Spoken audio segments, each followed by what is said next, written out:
What's coming up tonight on The Apprentice? Well, tonight we're doing something. We're going to come up with a singer. The teams are each choosing a singer, and then they're going on to XM satellite radio.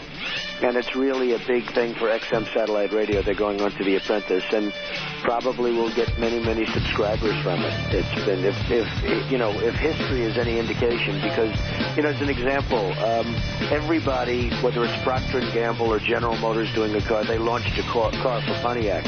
And they sold 7,200 cars in 42 minutes. I mean, it was crazy. The only problem is they couldn't make that many. These are minor details. Two of our favorite guys are on XM Radio, Opie and Anthony. So, well, that's correct. Maybe it'll help them. So they do a big thing for XM Radio tonight, and it's really an interesting show, and it's a really good boardroom at the end. So we're happy with it, and the show's been doing great. And with that, we start the Opie and Anthony program. Great.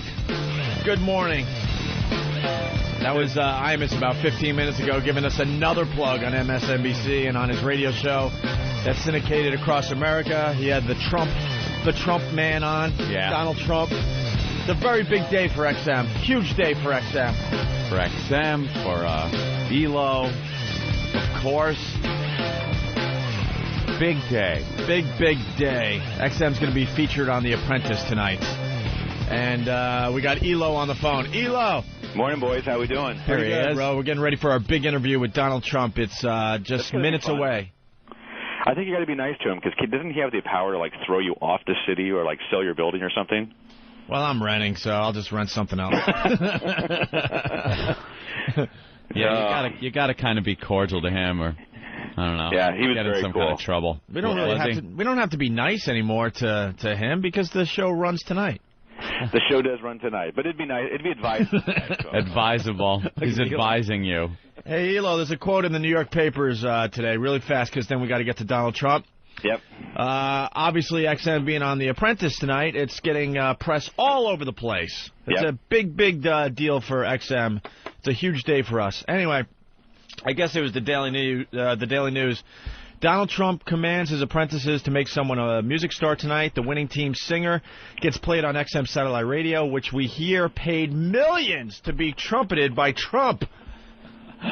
Rivals at Sirius sniffed that the Apprentice deal shows how scared XM is of Howard Stern's approaching show. Replies, an XM rep, we have 6 million subscribers. They have 2 million. We are not worried. Yeah, there's that old saying of, when you lose the game, you complain about, he wasn't in the end zone, or the ref made a bad call, but, he who has the most points at the end of the game wins. Right. Yeah, exactly. That's what it sounds like to me. All right. Yeah, look, the fact of the matter is it's a great opportunity. The Apprentice team is great. Donald was terrific. They approached with a terrific idea that showcases what XM's all about with its music programming. And I just think America really is... Well, you guys can tell me. I don't think America's ready for Lee Abrams. That's really the real issue here. Oh, is that it? Is Lee on the show tonight? Lee's on the show, and I think that, for the first time in the history of The Apprentice, somebody on the, Lee's hair may steal the show. I can't wait to watch tonight. It's going to be great. God, what's so funny was we taped this thing so a while back, and we keep thinking that, it's starting to come back to me like I was in like a Vietnam vet, like flashbacks, because we had to sign all these forms that nobody can know we taped it. And now it's all starting to come back like in piecemeal. I can't remember half of it, to be honest with you. And you're featured on the show, too? Yeah, the way it's set up is that there's a team of executives, and it's me, Lee Abrams, and Lisa, who's from the city. And we, talk to them about the company. They start working on their music. Then they pitch us the music. And then at the end of the show, which is called, this is an inside term, you ready? It's called resolution. Yes. At resolution, I tell Donald what team won and why. And then, he makes some comments, and someone goes for a reward, and the other people go to the boardroom. And that's all I know. I don't know who gets fired. I don't know anything else. We know up to the point what team wins. More importantly, does this show feature the old haircut or the new haircut? Ooh. This is that's a great question, Opie. Thank you. That's why you hired us. It's the hard-hitting question. It is a new do. It is a new do. New do, and... See, I knew something was up when Elo got his brand new hairdo. I was like, all right, what's going on? Going on TV. And now it's all coming together is because he had a big spot on NBC. You know what's great, what you won't have to worry about, Elo, is people TiVoing the show and then pulling stills off of it and photoshopping you on various message boards, including a Wack-bag. That's not going to happen. I mean, no, they won't do that. No, I would check Wack-bag first thing tomorrow morning. Or just taking the actual footage, because this is what they're doing now, and actually adding it in things to the movie, so it's an animated little segment of you perhaps moving in a direction, and instead of maybe holding something up or moving your hands innocently, there'll be something in your hand going into your face. There'll be something vile in my hand, right? Of course. Of course there will. They're wonderful at doing those things. Very talented people out there. Like a pencil. I would be remiss. It could be a pencil. It could be a missile. One of my favorites they've done so far is they have Adolf Hitler behind his podium giving a speech, and you know how very passionate he was in using his hands all the time? Yeah. Someone actually put in a watermelon in the clip, and he's picking up a wedge of watermelon and putting it up to his mouth. It looks great. I saw it, yeah. It was really funny. Well, that's all on wackbag.com for the new listeners, wackbag.com. The Photoshop. All right, I think Donald Trump's ready to go, Elo. So all right, guys, call me back. See you later. Good luck. You didn't even give us a pep talk or anything. No, please, don't hang up on Donald. Hang up on me, but not him, please. No, just go away. Goodbye. He's got the utmost confidence in us. Of course. The Don. Yeah. Donald Trump. Good morning. There he is. How are you, sir? That's the How are familiar you, fellas? voice. You know, I just did Imus's show. Yeah. And, I told him about the XM satellite and everything else. He said, Opie and Anthony are on that show. That's great. They're on XM. Now, I don't know. Is he a friend of yours or something? Yeah, big fan of the program. Well, you should call him. He's a great guy. He's like a great guy. You should call him and thank him. I mean, it was really nice. It was like I told him about the XM satellite thing tonight. He was talking about the Apprentice and how well it's doing. And I told him, he said, what's on tonight? And I told him about XM satellite. He said, Opie and Anthony are on that show. That's great. They're friends of me. So you might call him later and just say, hey, that was very nice. He's very obsessed by us. I met him about a year ago at a book signing, and now we're like best friends. He treats Opie like his son, like a long-lost son or something. He's convinced that I'm his son. He does great. He does a great show, and I love the Iron Man. He's got every politician and everybody in America listening to that show. He's really, if you talk about a good demographic, he's really done a good job. But I thought it was very nice, and little did he know that I was going to be speaking to you next, right? And just moments later, here you are on our very program, probably one of the biggest stars we've had on the show. Yeah, I got to tell you, it's quite an honor to have Donald Trump on the show today. The Donald. We usually get, D-list celebrities. We're still trying to make this whole thing work. We're like, Peter Brady. Right. That's the prime example. Peter Brady. Not Tom Brady. Tom Brady. No, not Tom Brady. That would have been nice. We got Peter Brady, but now we have Donald Trump. So it's very exciting. We're very psyched about tonight's show. You guys featuring XM Satellite Radio. How was it working with XM? Well, it was great, and the executives were really terrific. And I saw something. I mean, that's really where it's going. It's amazing. And I learned something from doing the show about satellite radio and XM in particular. I was very, very impressed with your people, and I think the show is going to be amazing tonight.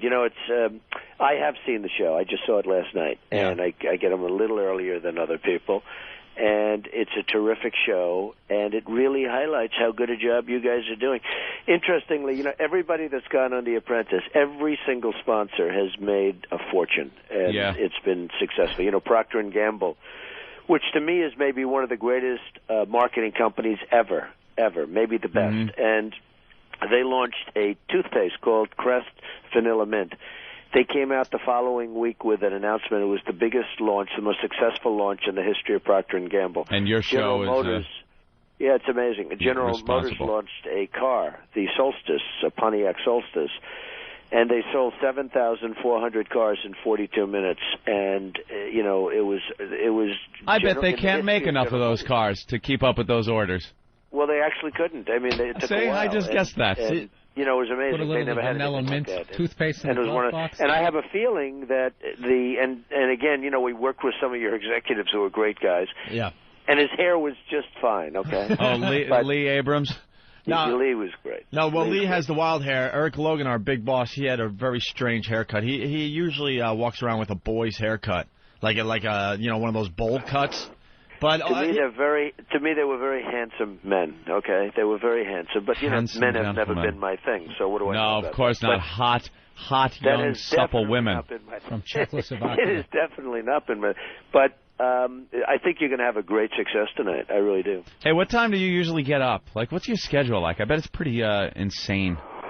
Like, I bitch all the time, but I get up early. I read newspapers very early, like at 5 in the morning or so. Probably no different than you guys. But you're the type of guy that could sleep in, though. Yeah, isn't he? Why don't you just sleep in? Just don't disturb me till 10. Well, you know what? I could do that, but I'd be very bored. Yeah. That'd be pretty boring. And I sort of enjoy what I'm doing in life, and that's why Donald's that wouldn't where be he much is. fun. You gotta buy a skyscraper before noon. Yeah. What motivates you at this point in your career? Because obviously you could just walk away and just never work again. Well, I've had a lot of fun, and then on top of it all, I've become the biggest developer in New York, and now I'm building a huge building in Chicago at the Sun Times site, and a big job in Los Angeles and Miami and lots of different places, and I'm having a lot of fun. And then all of a sudden, I do The Apprentice, and it became such a big hit, and continues to be this big monster hit, and I'm having really a lot of fun with it. I mean, I would have never thought that I was going to be a television guy. Yeah. And, in the history of business, it's never happened. In the history of television or movies, it's never happened where a businessman goes on to primetime television and, becomes such a success. And, it's sort of interesting where 14 groups have copied. You had Mark Cuban copy.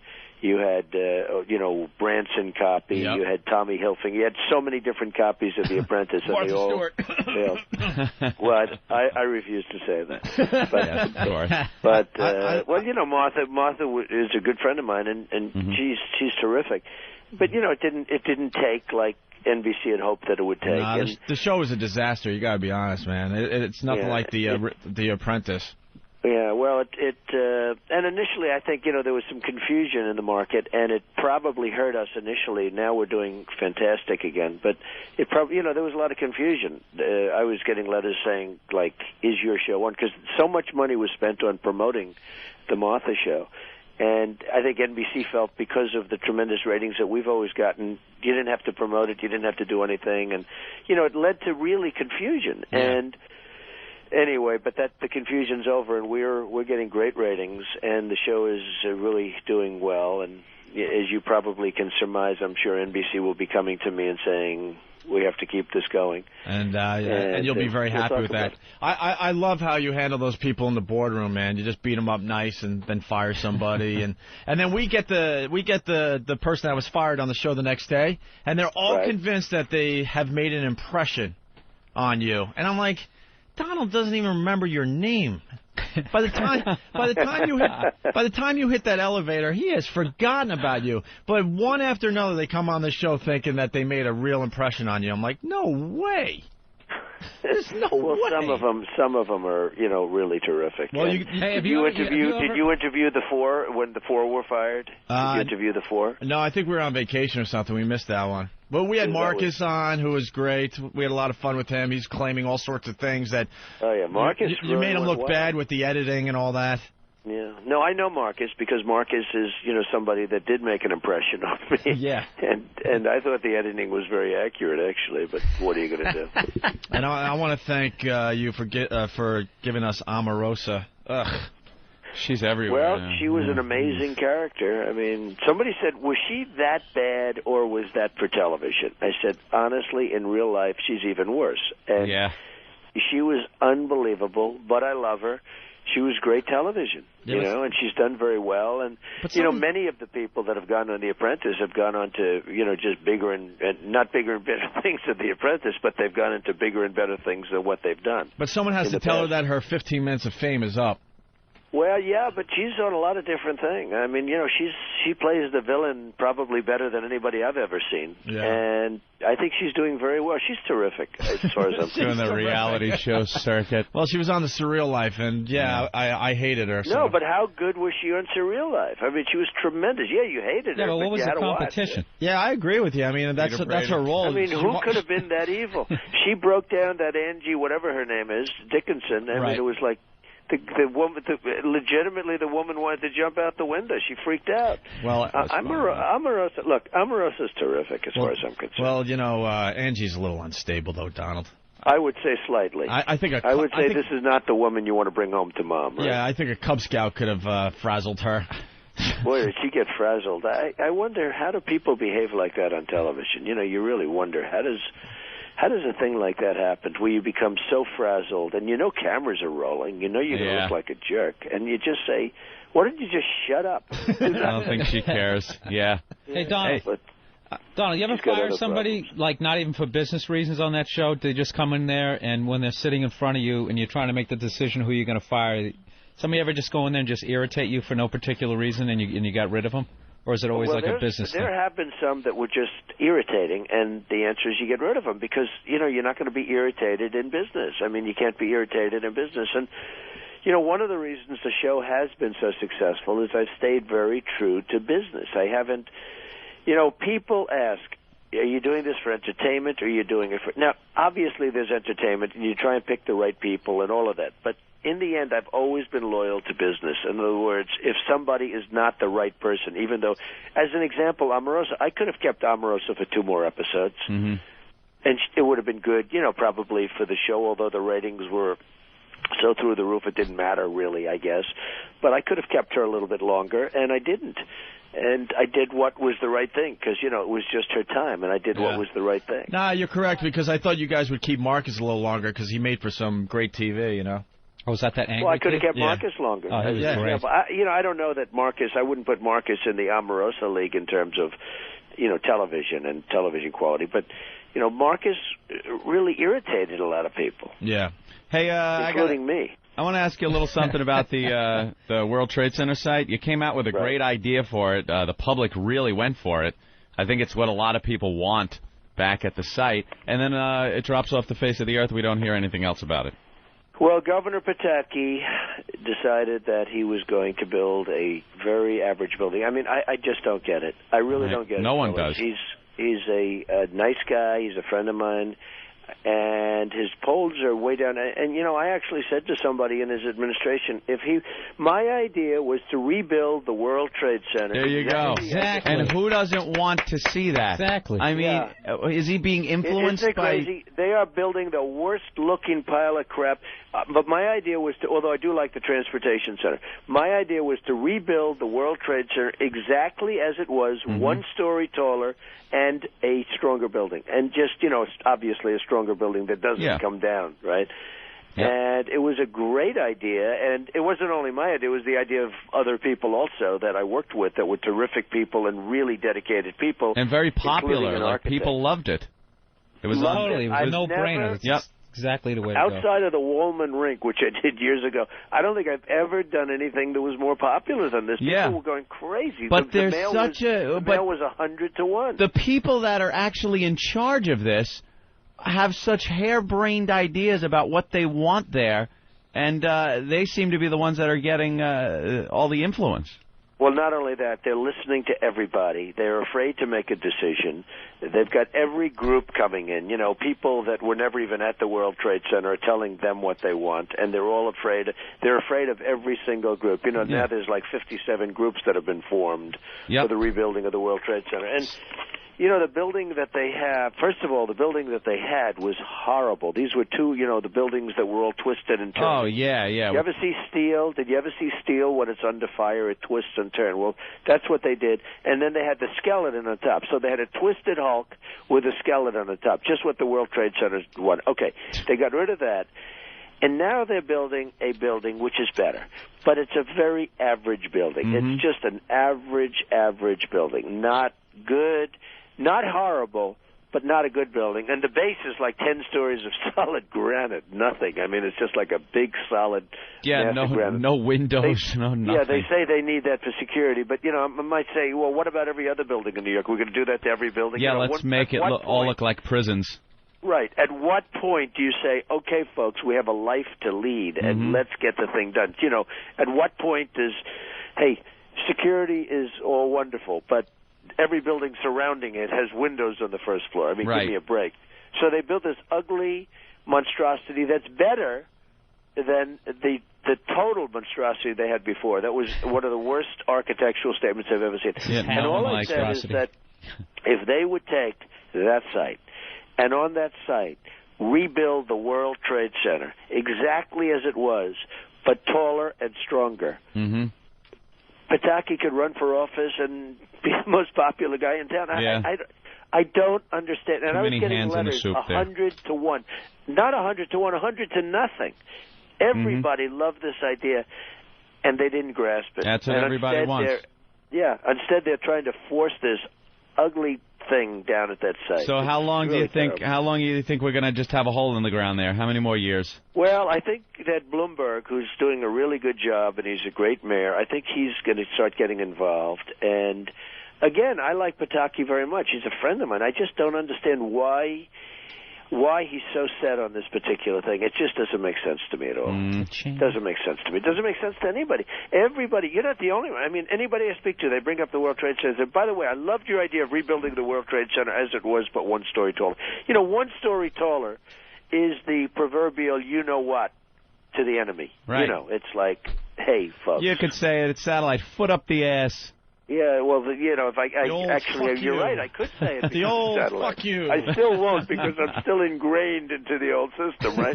But you know what that is. And 1 story taller, it would be so great. Make it 10 stories taller, but 1 story taller, and the building should be almost identical on the exterior, except clean up the floors. You know, the World Trade Center had floors, so clean up the floors. And it would be so popular. That's a no-brainer. It's an absolute no-brainer. Well, I hear we're running out of time here. You're gonna be a new father again in the near future. I am. Do you actually change diapers? No, I don't do that. Good. Not one, right? No, I don't do it. It's not my thing. You know what? I'm a good father, but that's not my thing. And Melania is going to be a great mother. Yeah, but it's no one's thing. But we don't... No, but some women, well, to a large extent, it's up to the women. There are a lot of women out there that, you know, demand that the husband act like the wife. Yeah. And, you know, there are a lot of husbands that listen to that. So, you know, they go for it. But do you hire one person to be the diaper changer, or... No, Melania really is going to be fantastic. Right. She's going to be a fantastic mother. And by the way, if I had a different type of wife, I probably wouldn't have a baby. You know, because that's just not my thing. I'm really like a great father, but certain things you do and certain things you don't. It's just not for me. Yeah. But anyway, and I will tell you this: your show tonight, and I know you have a lot of listeners, and I know they're going to be watching. But your show tonight is fantastic, and the boardroom is really tough. Yeah, we can't wait. You'll like it. XM featured on The Apprentice tonight. We want to thank Donald Trump for spending some time with us today. We greatly appreciate it. We'll all be watching. And you should call Don Imus and just say hello to him, because that was very nice. He's been plugging our show like crazy, and I called him last week. No, he obviously likes your show, because as soon as I mentioned XM was on, you know, because I said XM Satellite's on the, because he said, what's on tonight? Yeah. As soon as I mentioned that, he talked about you guys, and I thought it was very nice. So you should give him a call. He wants to just make sure I'm not his son. Yeah, he's trying to figure it out, paternity thing. I don't know. That wouldn't be so bad. I think they're both going to be on a future episode of Maury to find out if he's actually the father. All right, Donald Trump, thank you so much, sir. Well, good luck and enjoy the show tonight. I think you're going to love it. Great, thank you. Have a good time. All right, Donald Trump, everyone. Look at that. That was pretty cool. The Donald, as they say. The Donald.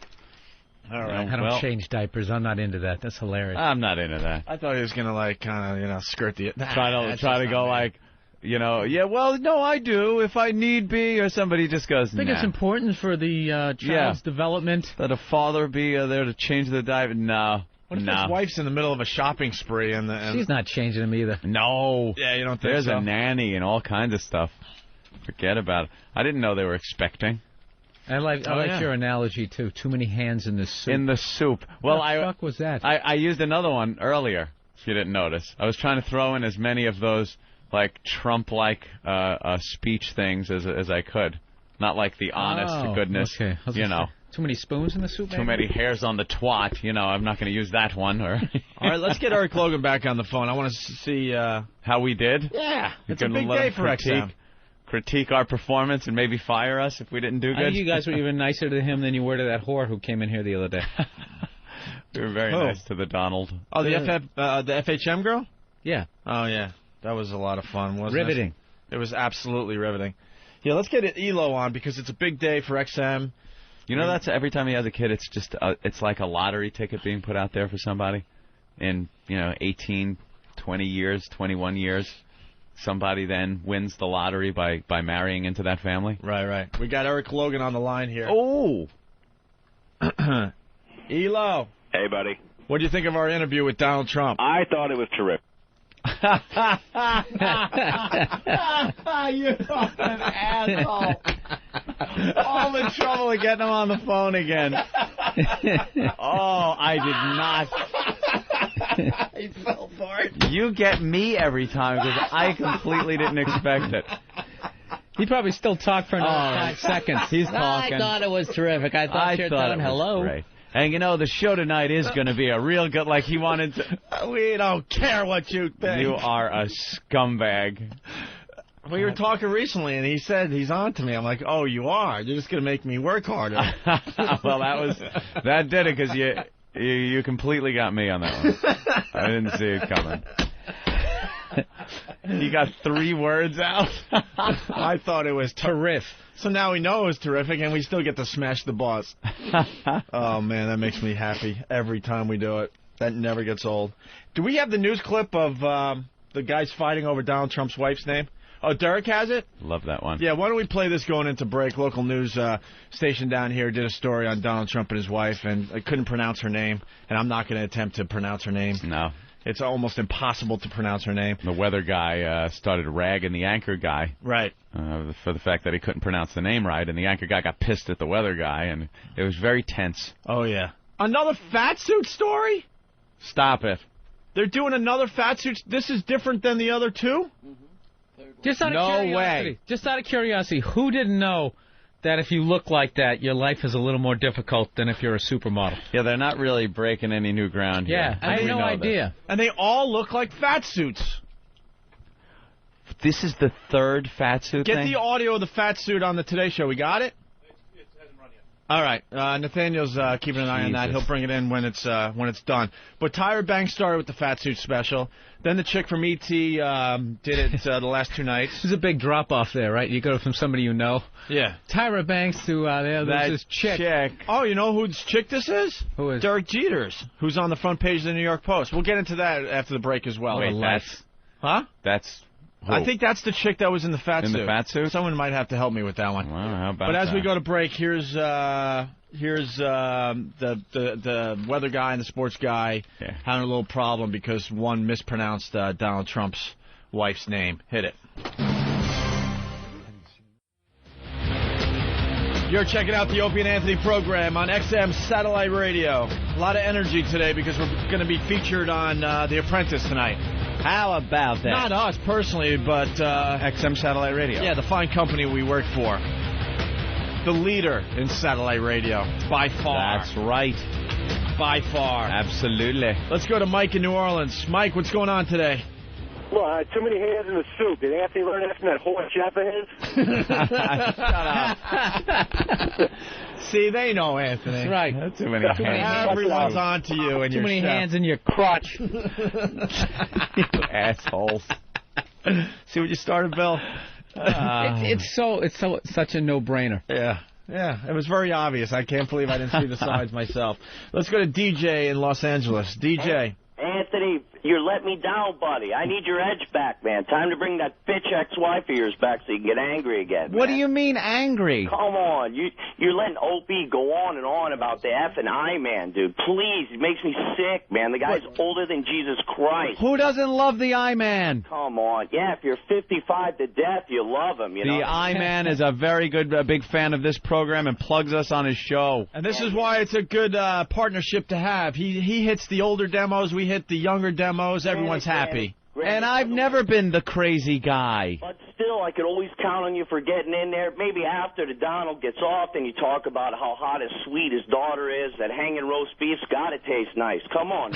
I actually wanted to bring up that model daughter of his. I know, but that Eho, you know, he stands around, he lingers, he waits for you to say bad things. So, I can understand it, but don't bring him on either. I'm tired of Eho, too, dude. Don't kiss his ass no more either, man. I don't think don't kiss our boss's ass. Yeah, I think that was really kissing his ass, letting him get 3 words in and then hanging up on him. Actually, you know what? If you could wake him up, that's good, too. Yeah, you know, I don't know, man. We have our edge still. We need a friend in radio, and Imus is a good friend to have. All right, I'll tell you, I'll give that to you, but we need it back. Don't make me call the ex-wife back. Come on, Ed, because remember how angry she made you. Believe me, dude, I was done with the wife when I was still at NEW, so. And I applaud it. And by the way, there's and we all still have a lot of anger in us, sir. Don't worry about it. You should have seen me in the limo. That's right. Every day on DirecTV, actually I could say every motherfucker out there, best tune in, man. Bring it. Well, here's the deal, DJ. I just want to bring up your point because it's interesting that you're saying this today. We've figured out very recently that we got to be nice to some people. We have to. Just some people. Some people. Very few, even. In the past, Anthony and I were assholes to every single person that called the show or came in, basically, except for the friends of the show, which was a very small circle. And it's taken us a year to get anybody on this show. And then we're sitting around going, why aren't we getting guests? We got a horrendous reputation out there. And so we figured, okay, we got to start being nice to some of these people. We still have the anger when it's needed, when someone is really pissing us off. We would go after people that would have been great friends of the show and probably would have gave us great radio. But Ant and I felt like, fuck this person. And they didn't do anything to us, and we just killed them. It made for like 15, 20 minutes of great radio, and then the person never calls again, and he could have been a good friend and did some really great stuff for us. Yeah. Well, don't let that $15 million apiece make you fat and happy in that dead time, man. It's time to bring it back and bring it back hard. You know what I'm talking about. All right, DJ. I like you, actually. All right, babe. Thanks. Talk to you. I don't. I like the DJ. I don't like him. I'm going to call him the DJ. Yeah. If I could ban the phone calls, I would click and ban it. How does it feel to be fat? Now the Today Show is doing the fat suit thing. This is And it's ridiculous. another fat suit that looks completely ridiculous. Look at the big rubber chin that's a different color from the rest of her face. Yeah, no one's buying that this is actually a fat girl. Now look at her. No way. No way. Look, you're right. No way. It's fake. That's fat why all suit. these shows that are doing this are having people laugh at them, because it doesn't look real. It looks like a person walking down the street in a fat suit. And they're walking into these stores that are for girls that aren't fat. Right. So, of course, they're not going to be taken care of by the salesperson. Why is the salesperson going to try to spend their time with a fat person and not get any kind of sales commission or whatever they get for helping people that are going to make a purchase? Of course, a fat girl walks in. There's nothing in the store that fits her. Why the fuck are you going to help her? Right. Look, you're working on commission. The face looks rubber. Like rubber. She's got a big rubber chin. The rubber double chin. And now she's in the subway. This show's been done twice now. We're getting the audio. The third attempt at this thing. Why don't they just... Here's my question. Why don't they just get a fat person? Why don't they just take a real fat person and film them with a hidden camera going around? So then you're sure it's not that the fat suit looks ridiculous. Just get fat people. Right. Well, there you go. Follow a fat person around. Because they want a contrast. You got to have the hot chick, because then she could go, wow. She could tell how she felt. I'm used to walking around and everyone just admiring me. Well, that's what bullshit it is, because you're not getting an honest assessment of the people's reaction to fat people. Because, quite honestly, unless the person's sitting next to me on a plane or a bus or something like that, I don't give them a second fucking thought walking down the street. It's not like they're trying to present it like the fat person walks down the street and everyone is just laughing their fucking balls off and pointing and fucking with them and, hey, look at Fatso. No, I'm just trying to get to my car. I'm just trying to get out of the city. I'm just trying to shop. And they're exaggerating the whole thing too. If I was a fat person, I'd be very, very insulted by these fat suit women on TV, because they're making them look like slobs. Yeah. This chick's hair is all stringy and greasy. Right. She's not a well-put-together fat person. With absolutely awful clothes on. There's people out there. Anorexic arms on the chick that did this. I know, that's great. She is so skinny. There's people out there that are fat, but her shoulder and her wrist are the same circumference. But they present themselves, fine. You know what I mean? They make sure they're all nicely dressed and they got their hair right. And unless you're obese fat, if you're just like a big woman, and you can even be considered fat, but you wear the right clothing for it, you look good, you keep yourself together, yeah, then no one's going to make fun. If you look like something out of a bad Lifetime movie or a fucking ABC after-school special, fat person, then there's going to be a problem. You know, that's what we should do. We'll be the 4th show that does the fat thing. Let's get Big A, who's actually, he's just fat. He's fat and frightening. And just have him walk up and down the sidewalk someday this week, and we'll tape the comments. We need some kind of hidden camera, though. He is scary. And let him go into stores. Fat. Let him go into stores and talk to people. And let's see the real reaction that he would get. Yeah. Actually, let's get Big A on the phone. We don't even need to do this. Let's ask him what happens to him when he's walking around. Yeah, you take it to the next level. A fat guy with a speech impediment. Yeah. Oh, God, it's so stupid. All these friggin' thin, skinny models. And then we'll see what the reaction is to, who was that girl doing the news? We kept bringing up Chappelle's show and we freaked her out. Oh, Francine. Francine. Yeah. Yeah. And she'll be our Tyra. And then let her go out to the same places. I think it'll be riveting. Talk to people. Riveting. But she has her own problems because she's black. Because racism is so rampant in New York City. Shut up. It's in your minds for the most part. And in New York City? Opie, speaking for black people. Dude, in New York City it certainly is. Maybe in the suburbs and some of the other states that we broadcast to. Well, we broadcast all the states. New York, very diverse. Very accepting. Broomsticks up people's asses. Very accepting. Dude, we hate each other equally. Mm-hmm. Or we hate everyone equally, I should have said. So we got Vanessa Manillo, or whatever her name is. This is part 2. We started this yesterday. Mm-hmm. Now, just in case you're a new listener, because the DirecTV is turning a lot of people on to the Opie and Anthony show, Tyra Banks started with the Fat Suit special. Yep. We had a great time playing that audio a few different times. Tyra, very dramatic. She started crying during her show because it was so traumatic for her to be in that fat suit for 6 hours, right, and then step out of it, be a hot model again, and she's just thinking how she was abused. And then we, and she got a lot of exposure for the show. So then E.T. out of nowhere decided they have to do the same exact show. Yeah. The same exact show. Same thing. Instead of maybe just playing clips from the Tyra show, they said, fuck that, we got to do it as well.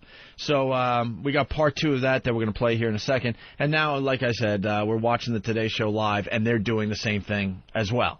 How did they get off on it? Do you think they sat there and went, holy shit, 2 shows did this before we did? Mm-hmm. Was it a secret and the word got out, and the other ones were trying to get on faster? I don't know. Like, you know how this shit works. You get pissed off. It's like, oh, my God. Yeah. Had this thing going, and then 2 other shows did it. They just said the name of that model, and underneath her description, model wore a fat suit. Yeah,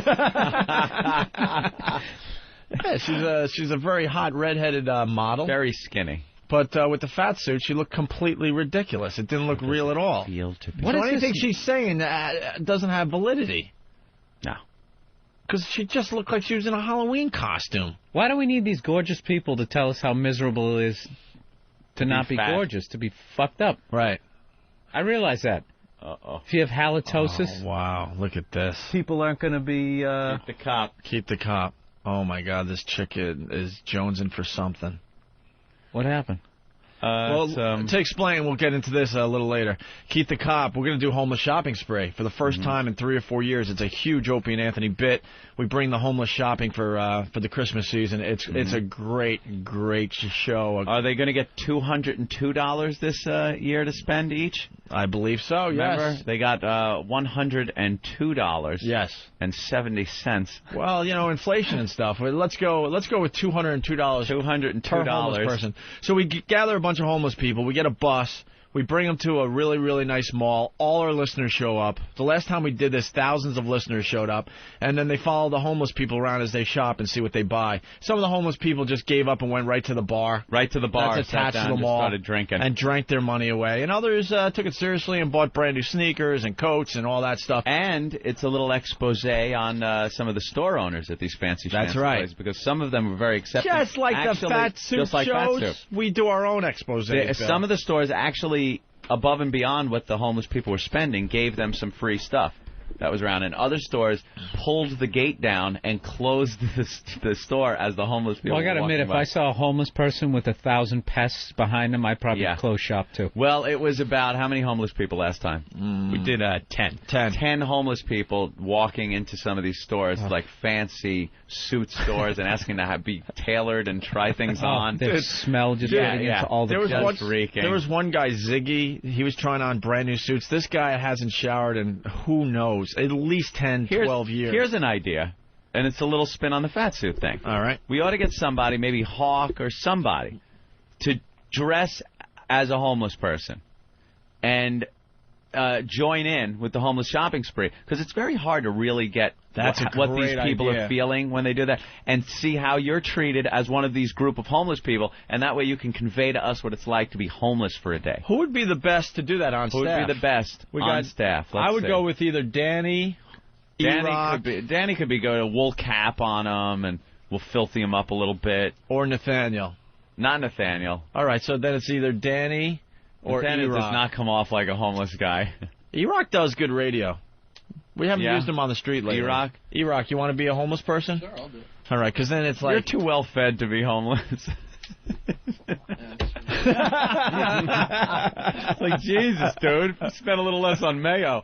Danny's a good homeless guy. Danny, you want to be the homeless guy? We got to figure this out. Well, I'll be a homeless guy. I just want to know why I'm the best candidate. No, and it's nothing against you. I think it's more your acting chops. And you kind of look like you can be put into that situation. With like you filthy yourself up a little. See how he's dancing around the beard. No, I look homeless. Look, watch me dance around it, asshole. I'd be the best fucking candidate. I could go out there, muss my fucking hair up, not shave for a couple of days. I'd be perfect for it. A lot of energy. I got a lot of fucking energy. Still dancing around it. But I got to say, I love the tension between you two. I can't wait for the real fight. Oh, no, I feel it. It's all an act. No, it's not. No, it's not. Part of it. We talk to each other now before we come in here. Calm it down Showbiz. but I see it.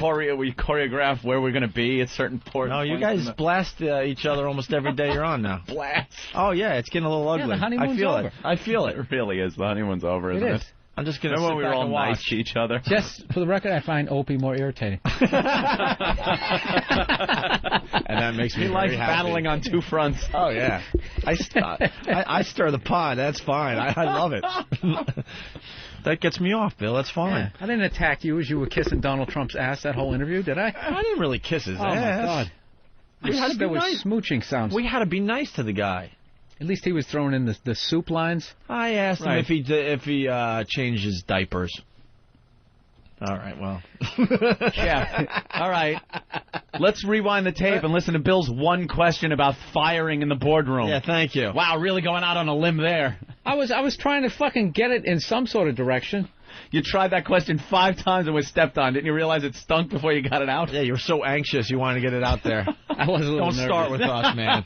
A little nervous. Don't start with us. No, I was going to tell the story of how I was on stage one night when his son got a beer glass smashed over his head. You were at the show for that? Yeah, I was the guy on stage when that happened. That was a big story here in New York City. His son got beat up pretty bad at Caroline's? Just for being his son? Or was he heckling? I don't know what happened. I was just on stage, and all of a sudden... Shit. Yeah. I thought people were smashing glasses on the ground, but they were smashing this kid's head. It's one of those deals. They came walking out with the white towel, and it's just completely pink from the shit pumping out of his head. Any reason? No, you never found out what happened? No. I also realized I'm not really good at calming a crowd in those situations. No. I just kind of stood there. I was going like, hey, what's going? Oh, shit. Whoa. Whoa. And then Sherrod came up and... Yeah. He kind of... calmed the whole thing down. He was able to do it? Yeah. He hit them with a barrage of yo's. Yo, yo, yo, yo, yo, whoa, you gotta do that. Yeah. That's like the universal knock it off kind of, hey, hey, hey, hey, hey, hey, yeah, yo, yo, yo. Yo, yo, yo is the gets black everyone's response, attention. and the white response is, whoa, whoa, whoa, whoa, hey, whoa, whoa, whoa, whoa, hey, hey, hey, hey. Black, yo, yo, yo, yo, yo. Knock it off. Whoa, whoa, whoa, whoa. All right, listen, let's not mention the undercover homeless thing anymore. No? No, because we want to, keep it on the down low. So no one knows? Yeah. Why don't you just dress one white person up as a homeless person, one black person, and see who people are more apt to give money to? Does white guilt, if you're a black homeless guy, do you get more money? That's not a bad idea. Huh? Or you're white guy, homeless, you're more opens up the opportunity for all the racist people. listeners out there. We're going to start using the street right outside our window for a lot of experimentation. How about we go across the street? Maybe that janitor will come out. Janitor. We're messing with him again tomorrow. It'll be the perfect storm. The perfect Guys, tomorrow we're doing that bit we did on Monday. Tomorrow we mess with the janitor again. Make sure you're listening. We're doing that Hope he's there. Dropping stuff on the sidewalk again. All right, so we'll figure out that angle. But, Keith, you brought in another homeless person because we're trying them out to see if they're good candidates for the homeless shopping spree, right? Yeah, and this is something a little different this year, something we haven't had in the past. This is going to be a female homeless person. This is the first time we're doing this. There you go. Opens up some more of the newer we have some a more of lady the shops. coming to the stage. What's her name? Her name is Donna. Donna? And what drug does she like to take? Donna likes everything. Oh, really? She's a very interesting person. She has not shut the fuck up since 14th Street. All right, cool. Coherent? Very. Very coherent? All right, we'll get her on after the break. Thank you, Keith. Mm-hmm. What about fragrance or anything like that? No, actually very good. Oh, thank God. I told half a dozen people to be at this one corner this morning, and she's the only person that showed up. So really? And how much are you paying them? I will be submitting an invoice for expenses. An invoice to find homeless people. God, they're going to love that one in Washington. And then some guy sent us colognes yesterday and perfume, so we'll give her one on the way out. We'll talk to her in a few minutes, but let's get back into this. How about on the way in? Huh? How about on the way in? No, she doesn't smell bad. No, she doesn't. All right. Oh, man, I got some ideas. And we got Bill here today. Not you, the other Bill, Crazy Bill. Yeah. Is she willing to make some money today? Uh-oh. Yeah. Oh, Lord. I'm sure she is. What are you going to do? Homeless pussy? I don't want to. No. Oh, Jesus. It's not that I want to see it. I want Bill to smell it. No. Oh, my God, no. I will not be party to this. Who's with me?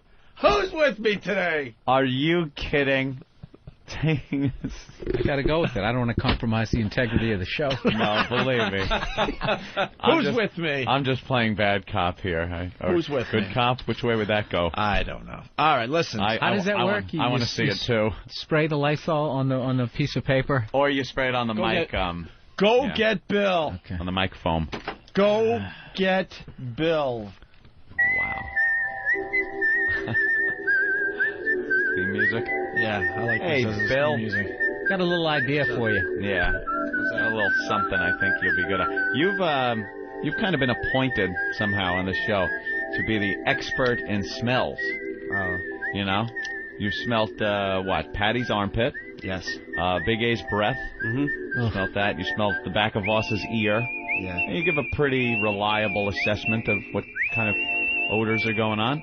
I think we have another assignment for you. Hey, what's this one? You see that fine homeless woman outside? Yeah. If she's willing, and I know she will be willing when we offer cold, hard cash. Calling out the dead presidents. Would you smell her baby maker, her snatch? If she whips down her pants, would you get your nose right up there and give a good sniff? Anything for the show.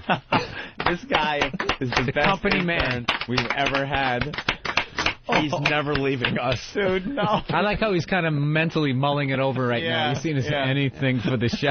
Oh, God. Wow. Oh. This is turning out to be a great day. All right, I Bill. don't have to touch her. No. You You got to get, like, right there, though. Okay. Yeah. You got to get right there. Yeah, we have to figure this Just out. place one hand on her ashy thigh. Yeah. All right. Inner thigh. Let her get a little something out of it. All right, let's get to the fat suit thing. Thanks, Bill. We'll have you back in a few minutes. Peace. Things are developing right in front of our eyes right now. Go, you could probably practice by sniffing a Brillo pad soaked in rendered fat. All right, so let's get into part 2, segment 2, the fat suit segment that E.T. I'm did. still trying to get over what he's got to do. Well, let it just kind of let it simmer, marinate, and marinate. Marinate is It's a good word for it. It's been marinating for many years. Soup. MTV reporter Vanessa Manillo, something like that. I think she's on the front page of the New York Post today because Derek Jeter is her boyfriend, and they were in Hawaii. And the Post is saying they have exclusive shots of Derek Jeter doing what? pushing her around. He's kind of date raping her. Yeah. What do you mean pushing her around? Is that the story? They're grabbing each other. No, it's supposed to be a loving thing. You know, they're having fun. But Bill pointed out it doesn't look like they're having fun. It looks like they're kind of brawling. But like he's got her by the arms and shoving her, and she's got a handful of his shirt. And well, what are they suggesting with these photos? They're exclusive photos. They're making a big deal about this on the front page of the Post they're today. Just playfully having fun. Yeah, if that was cares? A-Rod doing the same thing, it would have been rape. Yeah. But who cares? I thought it was like maybe he was cheating or something, and they got some crazy photos of it. It's just him playing around with his girlfriend, and that's a big story. Why? She's got a bikini top on. Well, they're both famous. Yeah. And they're going to fuck. But that's right. That's the biggest story today, that it's on the front page? Yeah. All right. Yes, it is. All right. Well, she's the one that did the fat suit thing for E.T. We started this yesterday, so why don't we play the first clip from segment 2 here, all right? Tonight, Vanessa takes off her fat suit, and Vanessa, I understand the responses to the real you were quite different. Well, Mark, I gotta be honest, I feel pretty lucky because strangers have always been pretty nice to me, especially in New York, but I never really appreciated how kind they were until I put on the fat suit and saw how cruel people could really be. So, does size really matter? Walking around New York's Fifth Avenue and Central Park, would I be treated differently at 125 pounds than I was in this 350-pound fat suit? Excuse me, I know you're working, and I'm sorry. How do I get to 3rd Avenue from here? You want to go across the park. I can walk there, though. I don't need to take, like, a cab or a bus. It's a little bit of a walk, but, I would just cut right through here. Okay. No, it's not that far. Okay, thank you. He was like, oh, it's walkable to 3rd Avenue, and the other day, he was like, you need to take a bus. That's right. Wearing the fat suit, it was as if the walk was too much for me to handle. It is. Oh, my, that's all you got, That's what they were trying to... It is. If you're 350 pounds, you're asking where... You're not even asking. You're waving down a cab. Yeah. You're not saying, walking. Fuck it, I'm not going. He's thinking that because I was fat, I wouldn't want to walk. You got to see the video of this, too. She absolutely looks like she could not make that walk as a 350-pound woman. Absolutely. Why don't they do something even like more obvious? Like ask ask a question, and then next time as you do it, you're waving a gun around. And just, I just felt the reaction was so much different. Notice the different reaction I got when I was waving the gun. No one really wanted to talk to me.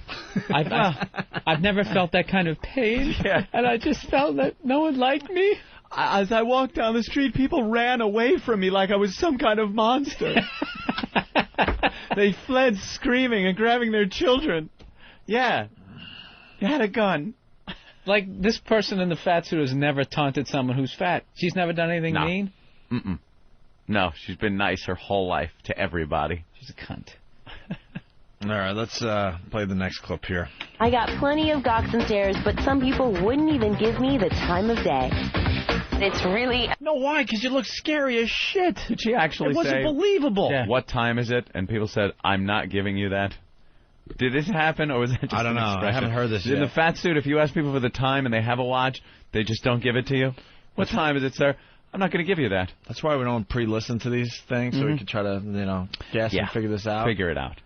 But I saw the video. She looked like she was in a Halloween costume. Suit. Especially in New York. You're going to stay away from freaky-looking people. Body toupee.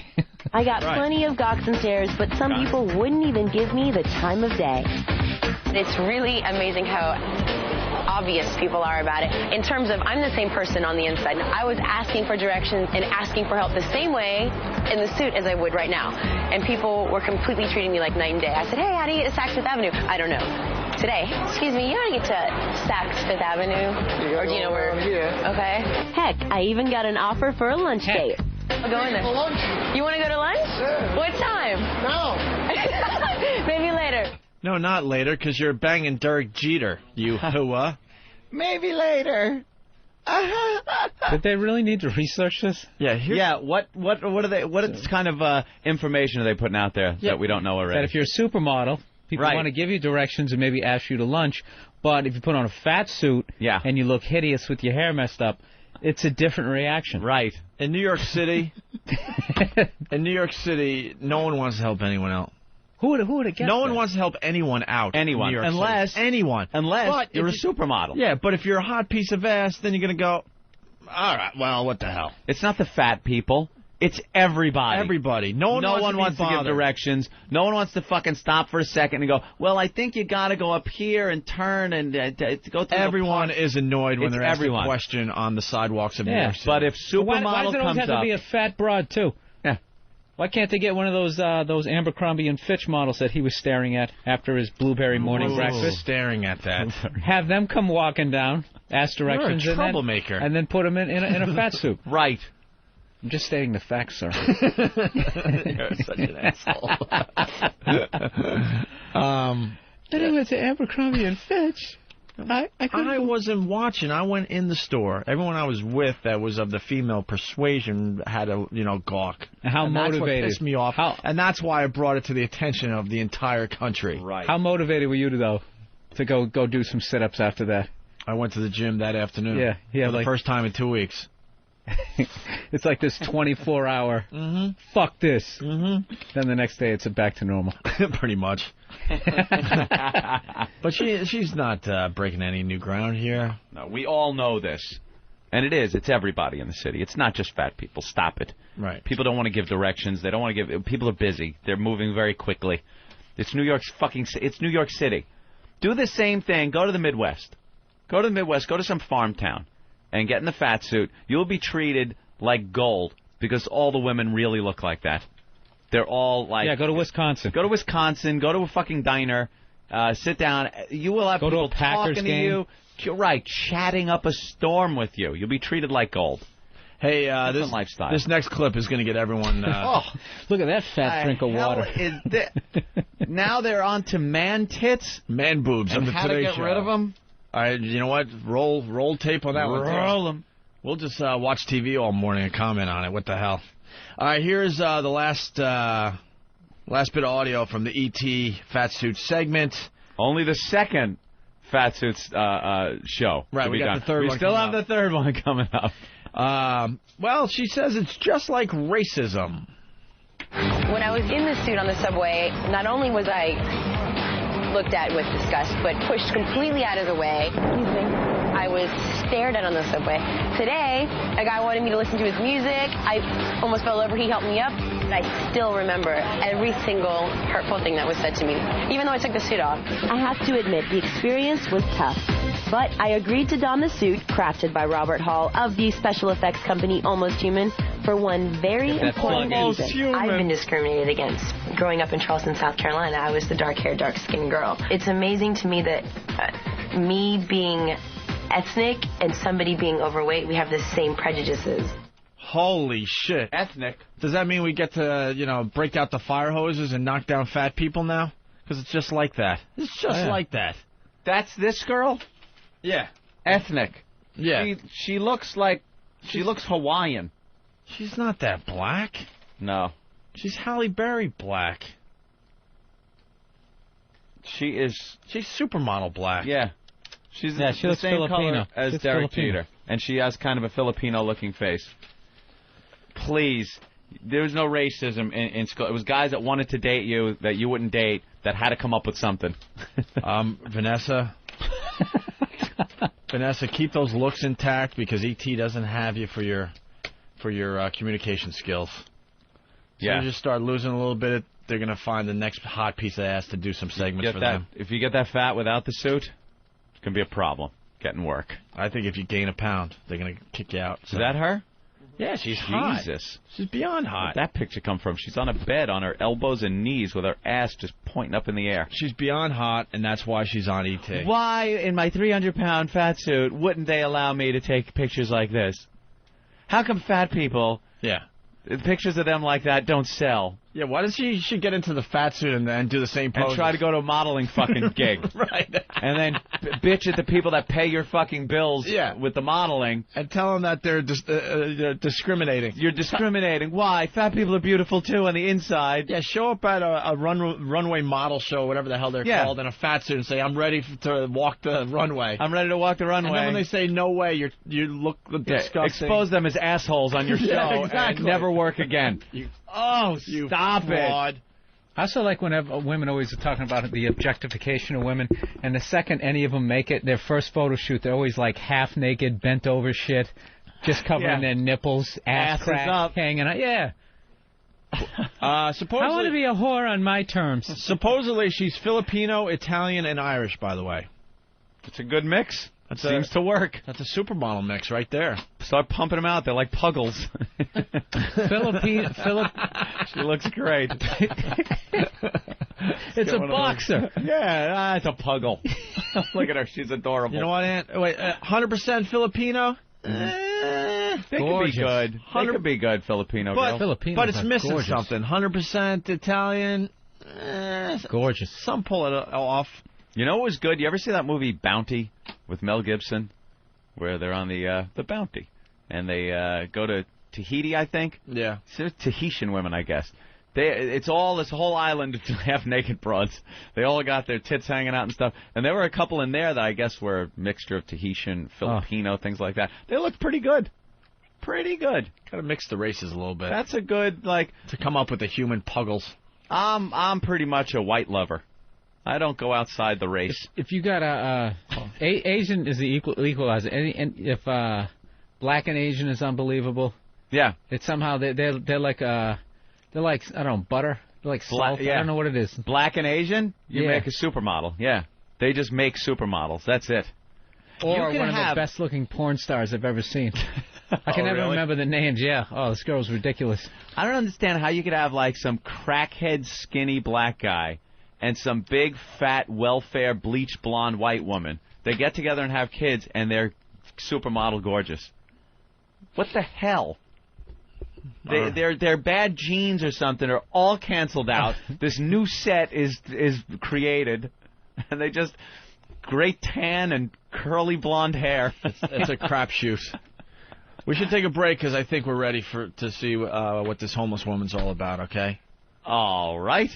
And we'll see if we could get something done today for once. I have a little bit of green on me, if that's what it takes today. I got some green on me. Went to the cash machine. Oh, yes, I do. Mm-hmm.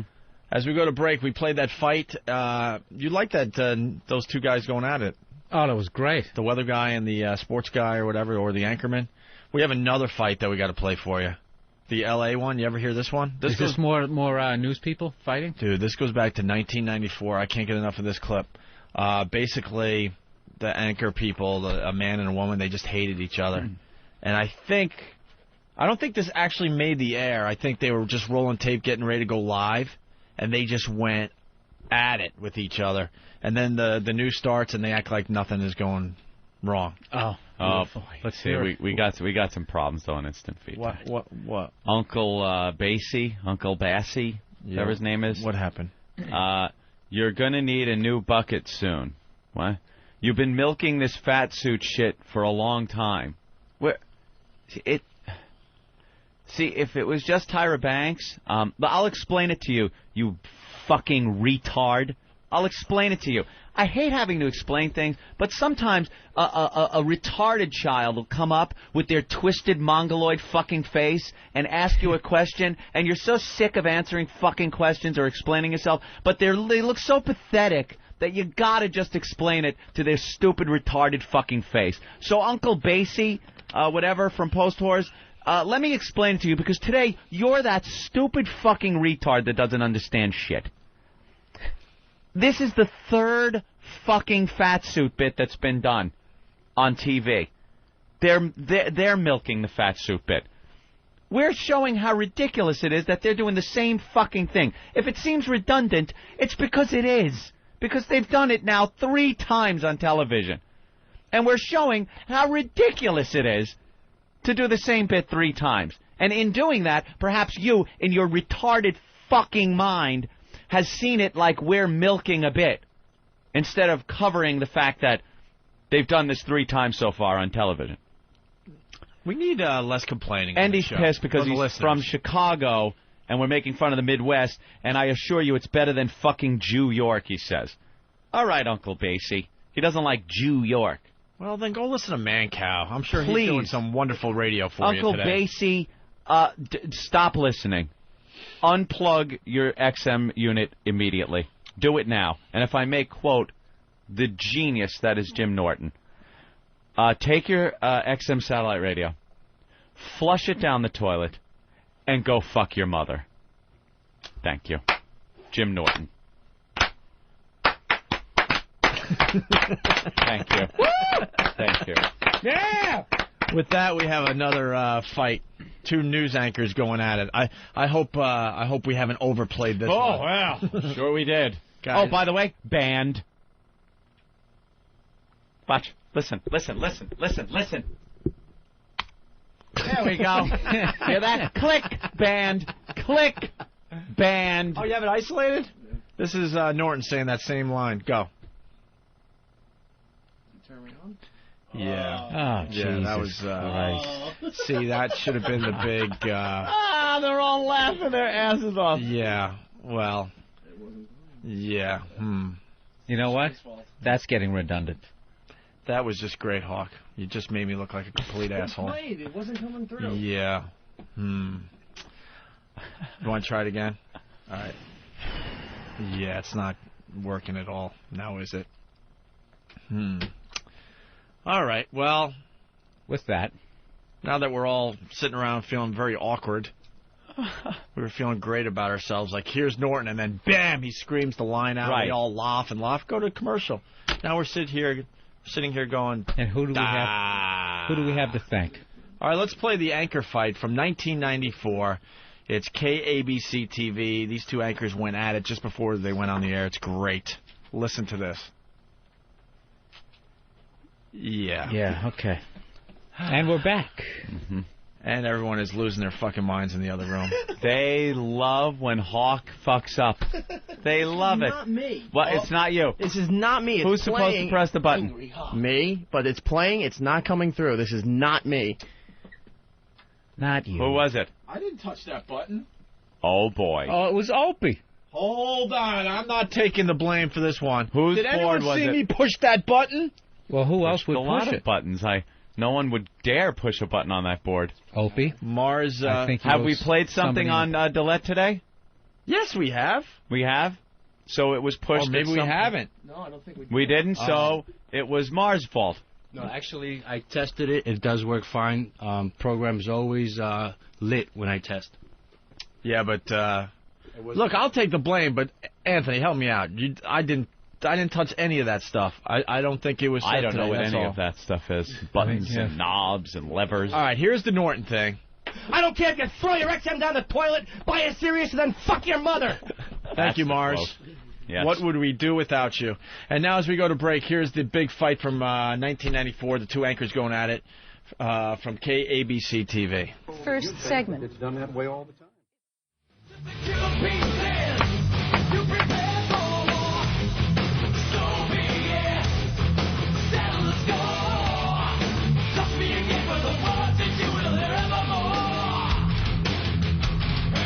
So, Fred, talk on and on about how you invented radio. So, Fred, Baba Booey, Howard Stern, penis, Baba Booey, Baba Booey, Baba Booey. Hello, fuckface. And welcome back to the Opie and Anthony program on XM Satellite Radio. Bill Burr sitting in once again for Jim Norton. Jimmy's going to be back Monday, I guess, for a couple of weeks. Yeah. Bill Burr's going to be playing Thanksgiving weekend, Montclair, New Jersey, Rascal. Montclair, yeah. And I heard Bill's newest material recently, and man, just killing. Yeah, the guy is just killing. I just want to say one word: muffin. Oh. Just to prove that I've seen Bill Burr recently. Yes. You're not going to see the word muffin on his HBO special that's running. No. Gotta stay ahead of you bastards. You, by the way, during the break, when you left the studio, Hawk found a way to blame you for the thing not coming up. How are you blaming me? He was blaming you better leave the studio for for it not coming up. How are you going to blame me on this one? I wasn't blaming you. Yes, you were. Why would I ever touch this button? Look, I can barely reach All right, now tell him why he touched that button and blame him. All right, Danny and I were looking at it, and Danny said, well, what might have happened? Wait. Now he's dragging Dan before he even you better get on that mic. He just dragged Danny. Danny? I said that he blamed you. Well, Danny had nothing to do with it. I love how this happened. What happened? So I looked at the board. I said, well, what might have happened is he went to the TV feature this morning. He might have leaned on that button. Now, when you went to Trump, what button did you have to push? None. Oh, when we went to TV, what did you have to push? We didn't pot up TV yet today. Which TV did we pot up? I thought we had done something with TV. Did we pot up television? I said he might have hit it. So then that Nothing. wasn't the case. No. We pot up Imus? No? No, we had that on Today's show? that I'm going to replay. Nothing. So you never went for that button? No. Yet the board is right in front of you. Wow. Hawk. I didn't blame you. You're blaming him, and it wasn't even something he did? We were trying to figure out what might have happened. Look at how we were trying to figure out. This is we stuff, white man. All I said, I think my only quote that I said was that it would be easy to do if, because the buttons are right there next to each other. So if that did happen, listen to the replay. We did not do live TV today. Uh-huh. The Imus audio that I have right in front of me, we're going to play again, matter of fact, in a couple minutes here, was given to me on CD. So you falsely blamed Opie then? I didn't blame him at all. Oh, all right. Got to get on the ball, E-Rock, really. Thanks, Dan. Appreciate it. Fight back, Hawk. I love how these guys go at each other. And there he goes. E-Rock. Walking from one side of the studio to the other. Back to his seat, to his favorite music. We got to give Imus props again on his MSNBC show and his syndicated radio show. He's mentioning us again, Anthony. Yeah. And DJ in Los Angeles doesn't like the fact that we're getting free promotion. Tough shit. Mm-hmm. He doesn't like the fact that we actually like Imus. Yeah. Is it that brave to admit that you like the guy? Is it the same show we do? Absolutely not. Same demographic? No. But why can't we enjoy? We'll like anyone that gives us free plugs in a nice way. Right? Right. So from earlier this morning, here's Imus. Brian Wilson from the Beach Boys. Do you still say you're from the Beach Boys? Yeah. I'm always in the Beach Boys in my heart. Sure. Until Mike Love gets another subpoena thrown at me, and then I can't say nothing no more. Right. That's unfortunate that this... it's kind of it's sad, actually. It's sort of melancholy that this is wound up in court. I mean, that's what I get that. You wait, Opie. It's going to happen with you and Anthony soon. There'll be subpoenas flying back and forth. You won't even be able to call yourself Opie anymore. Okay. You'll be arch enemies. Well, I like Anthony now, though, so... Yeah, but he could be your arch enemy like that. Right. Okay. Holy shit, these guys are listening every day. It's kind of scary. Yeah, what's up with the arch enemy thing? Are we allowed to announce that? Last I heard, everything was signed, sealed, delivered. Yeah, we're just waiting for a press release or something? I don't know. Why can't we just say it? Maybe Ben could find out from the arch enemy was... If he's still talking to us, if we can announce that today. Why not? Just out of nowhere, we'll just announce it. It was. Yeah, that's all it's going to be, too. The arch enemy is... And we're taking a meeting with this person, yes. Right. So let's see if we can do that today. And here it is. Yeah, very anticlimactic. We'll just go, yeah, the arch enemy was blank. Yeah. All right? Here's more audio from this morning's Donna Imus show. Hi, I'm Brian Wilson. How are you? Good. I'm fine. Hi, Opie. Hi, Anthony. Happy Thanksgiving, which, as everybody knows, is the holiday invented by Howard Stern. Hoo-hoo. Tell him, Fred.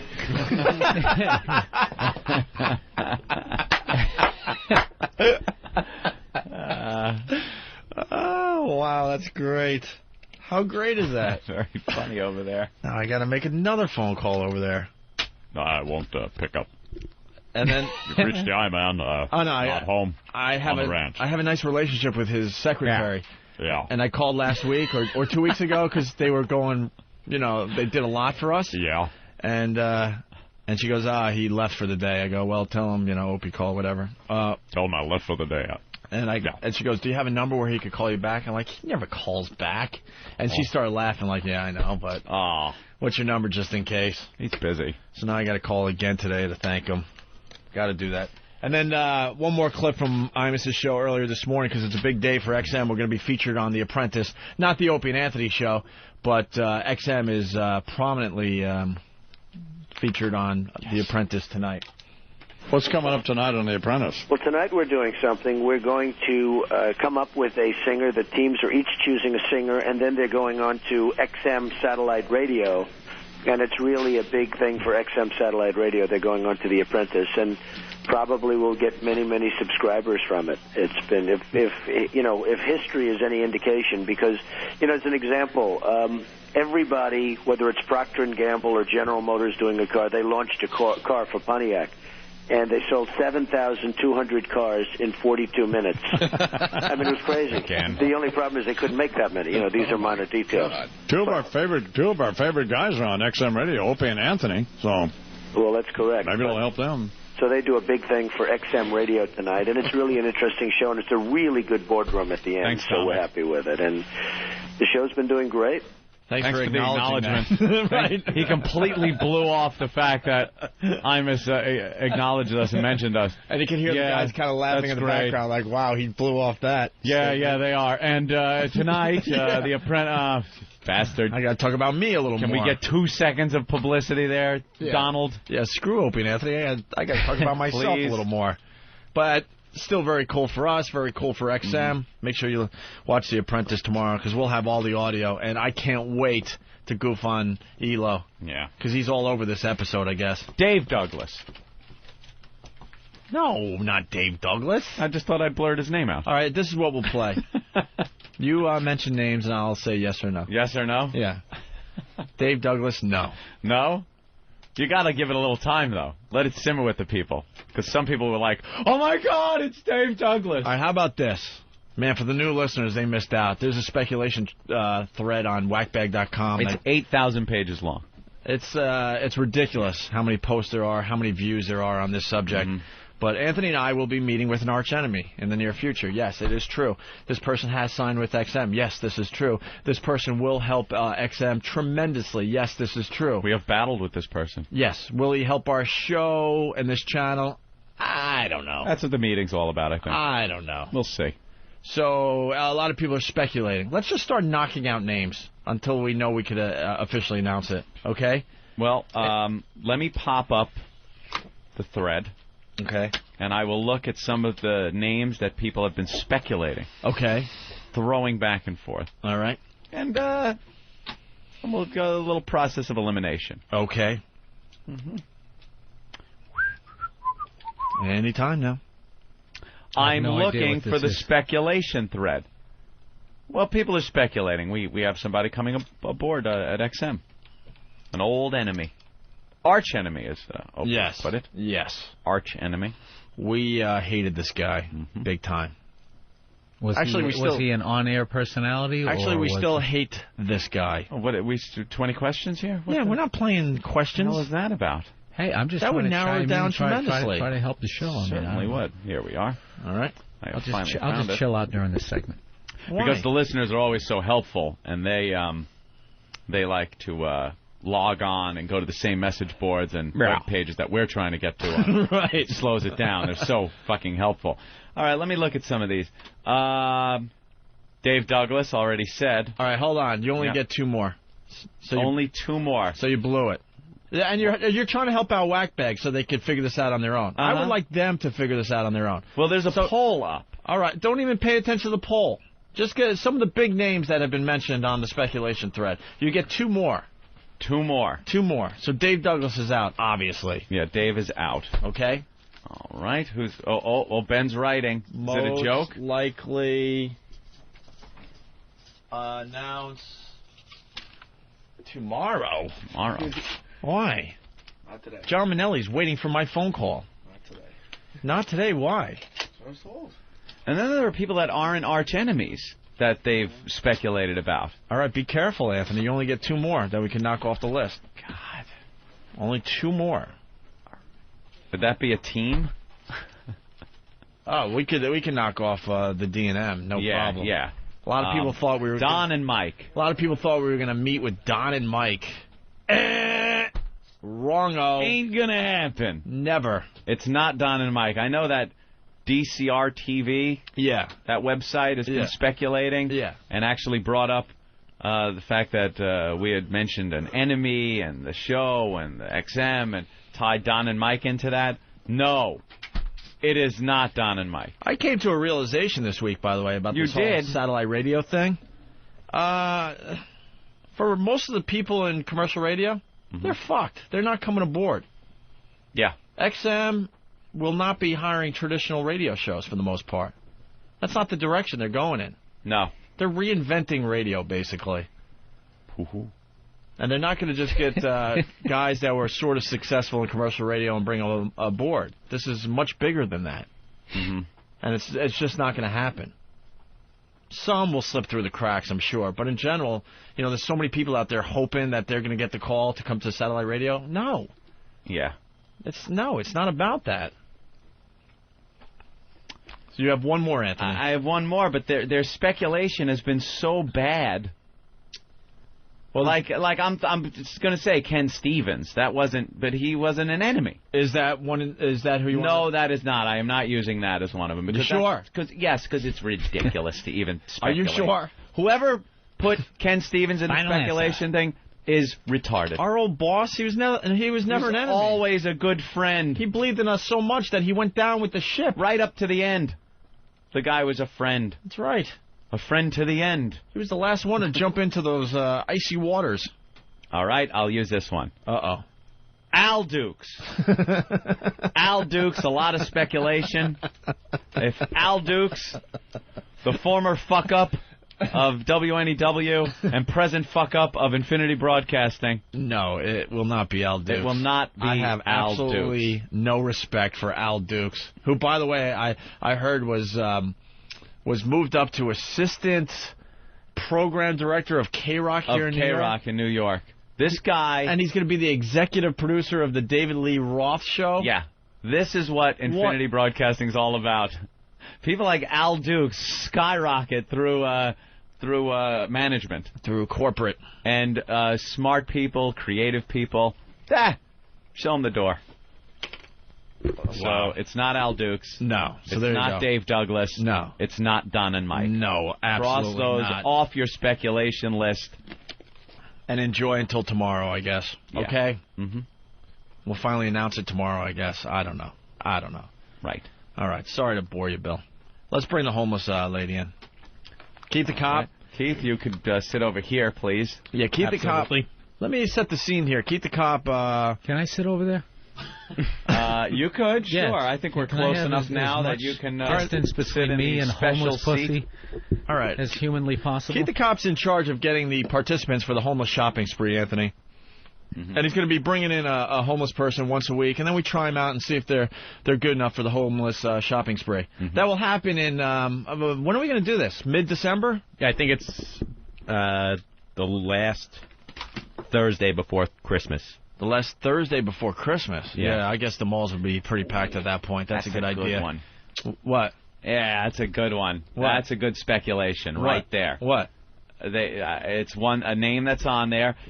Archenemy, completely hated and despised by both of us. Yeah. Pretty much dropped off the face of the earth. Yeah. And probably is available. Yeah. For employment. Yeah. Paul Mercurio.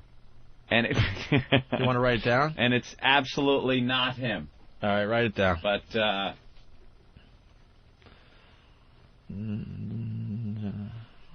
it's like the right? No. But what a great bit of speculation that is, because it fits the whole criteria. I guess. No. He's too busy hobnobbing with all the big celebrities, though. Is that what's going on? I haven't even heard his name being dropped in any circles. That's what his life's all about. So the homeless shopping spree will happen the last Thursday before Christmas. Okay, and we're trying out the homeless people leading up to the big event. We'll announce them all hopefully in the near future, so people could prepare and hang out with us that day. And I think that day we're going to broadcast in the afternoon, do the whole thing, right? Right. I have no idea what you were talking about. The homeless shopping spree. No, yeah. And the homeless people will get about $202 each, and it's going to be just a great day for everybody. By the way, getting lots of email. People want to know where Grey Wolf is. Haven't seen him. Wow, Been, really? Looking around for him. We want to make him a big rock star. That guy is right on the bubble. He can be a big star with his music. Yeah, I look for him every day. Haven't seen him. Get him and Drew Boogie together in the studio. Gold. Huh? I see Grey Wolf around the area of Madison Square Garden selling flutes all the time. Selling flutes? He sells flutes with a couple other Indian guys in the 30s on about 7th Avenue. Well, let's get him in here. Yeah. Everyone's talking about that damn Shelter Me song that he sang, about Tippy Tom. I'm working on it. Next time. All right, we got to get Grey Wolf back in here. All right, let's get this homeless woman in. Keith, you're going to want to move over, too. Nice. Little buffer. All right, so if you weren't listening earlier, we got a very good idea for Bill. Good old crazy Bill, not Bill Burr, crazy Bill, and this homeless woman. Here she is. Uh-oh, what's wrong? What's your name? Donna. Donna. Donna. Hey, Donna. Hi. How are you? All right. I'm a horse right now. You're what? I'm a horse. Your horse? Yeah, my throat. What? Why is that? Because my throat is all messed up. What happened? Oh, great. Thanks, Keith. Thanks. What happened? I'll be to taking your next throat? week off. I can see the future. Oh, no. Great. Thanks, Keith. Oh, God. What happened to your throat? What happened was Yeah. I was in Madison Square Garden. Mm-hmm. Was there for the other day. We had all these country singers for the awards. The Country Music Awards. Right. The Crackers. Mm-hmm. Oh, God. Yeah, the goddamn cracker-ass cracker awards is what that is. Bunch of cowboy hats. There's a lot of racism in the Country Music Association. Oh, really? Honey, I almost about to faint on all them damn people. Mm-hmm. I almost faint. Why? Huh? Why? Were you excited to see the country stars? Oh, hell yeah. Really? Hell yeah, no doubt about it. You don't seem like a country star Honey, fan. I'm a rock, hip-hop, rap, whatever. A little bit of everything. I listen to every bit of it. What do you listen on? I'm a 98 Kiss FM. Kiss FM, huh? So, did you have a good seat at the awards? I know, I didn't go in, but we was out in the other side because they had a red carpet. Yeah. All this limousine Yeah. and all this kind of stuff. Mhm. It was good. Oh, so you were a spectator on the street there, right? Yeah, I was spectator. Watching the limos pull up. Oh, yeah. That sounds like fun. Yeah. Oh, yeah. Yeah. That sounds like yeah. fun. And this nigga was standing right and moving around, moving around. I was standing in motherfucking spot, motherfucker. You're in my way, right? Yeah. God And damn. everybody taking all this fucking pictures, all that kind of shit. And this and the other. I say, ain't this a fucking goddamn? Ain't it, though? Ain't this a fucking goddamn? I hear you. Couldn't agree more, Ain't man. this a shit? I hear you. Ain't this a Now, shit. Donna, I want to get into you a little bit here. What happened in your life that left you out on the streets? Well, what happened was, I'm a hard-headed bitch, okay? Mm-hmm.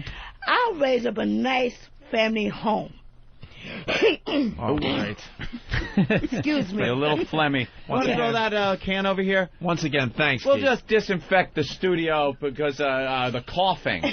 You know. Excuse me, okay. I like it to be germ-free. Okay. Yeah. Okay. Very selfish with your germ barrier. Oh, God damn. Sprayed it right around himself. All over Why don't you help Raise a brother the out? shield. Help a brother out, man. Raise the shield. He goes, I don't believe you got to this. disinfect this area.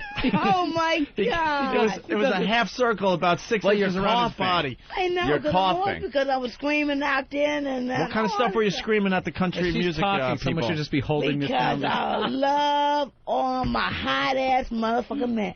Please. Curtain. Yeah, who's the one you like the most? Who I like? Garth Brooks? Garth Brooks. Garth. Yeah. Kenny Loggins. Kenny Loggins? And John Janae Jovi. Ramsey? What? John Bon Oh, Jovi. Bon John Jovi. He was down there. Hell yeah. John Bon Jovi was down there? Yeah. How about Kenny Rogers? Kenny Rogers wasn't there. If I would see him, I would knock every fucking mustache off his black ass. Why does he, wow, I didn't know. Why do you have a problem with Kenny Rogers? Because Seems he nice enough. wasn't around. I was listening to all his songs. Yeah. I said, when the... And it stopped. I don't know what happened. Mm-hmm. Yeah. Did you ever eat his chicken? Makes a good chicken. Yeah, Kenny Rogers roaster, right? All right, let's get back into like Anthony was. What happened now that left you out on the street? You said you're hard-headed. You were raised in a nice family, you said? Nice family home. Uh-huh. Where? In Lisbon, New Jersey. New Jersey, okay. And my parents loved the hell out of me. Mm-hmm. I mean, they give me ass whooping. Excuse my language. They give me ass whooping. Every time I do something, they lay my ass out. Uh-huh. So I wasn't doing that shit no more. So when I was going to school and this and that other thing. Uh-huh. And then I turned 18, I got pregnant. Uh-oh. Pregnant? Pregnant at 18. One of my son's father. One of her son's fathers. Yeah, right. one of my son's father. Yeah. How many kids do you have? I got 2. You got 2? And how old are they now? My oldest one is 14. Right. And my other one is a year and a half. A year and a half? And now you're on the street. Where do they stay? They stay with my family members. Oh, with your grandma or something? Or my with their grandmother grandma? with my sister. How come you don't stay with one of your family members? Yeah, why not? No. They don't... I don't like they fucking games. Oh, that's you being the hard-headed... Right, because I want to do the hell. Yeah. I do the hell I want to do. Yeah, fuck them games. Fuck them. I'm going to the walls, bus station. And you doors. Goddamn those right. fucking games. Fuck that. Climate Bed control. Exactly. Yeah. I hate them games. Showers. Fuck them games. Hell yeah. Fireplace, dimmers. Shit. Right. So now you're 18. You get pregnant. Yeah. And they throw you out? No, they kept my ass home. So how did you end up on the street is what I'm trying to... Because I choose the life I want to live. But who got you knocked up? Was it a boyfriend at the time? No, I did. I decided to do the hell I want to do. You decided you wanted to get knocked up at 18? Mm-hmm. And who was the guy? Cameron Ford. I had time to look for his ass. I couldn't find his ass. Nah, huh? Wow. And then I went back on it. I left home and this and that other thing.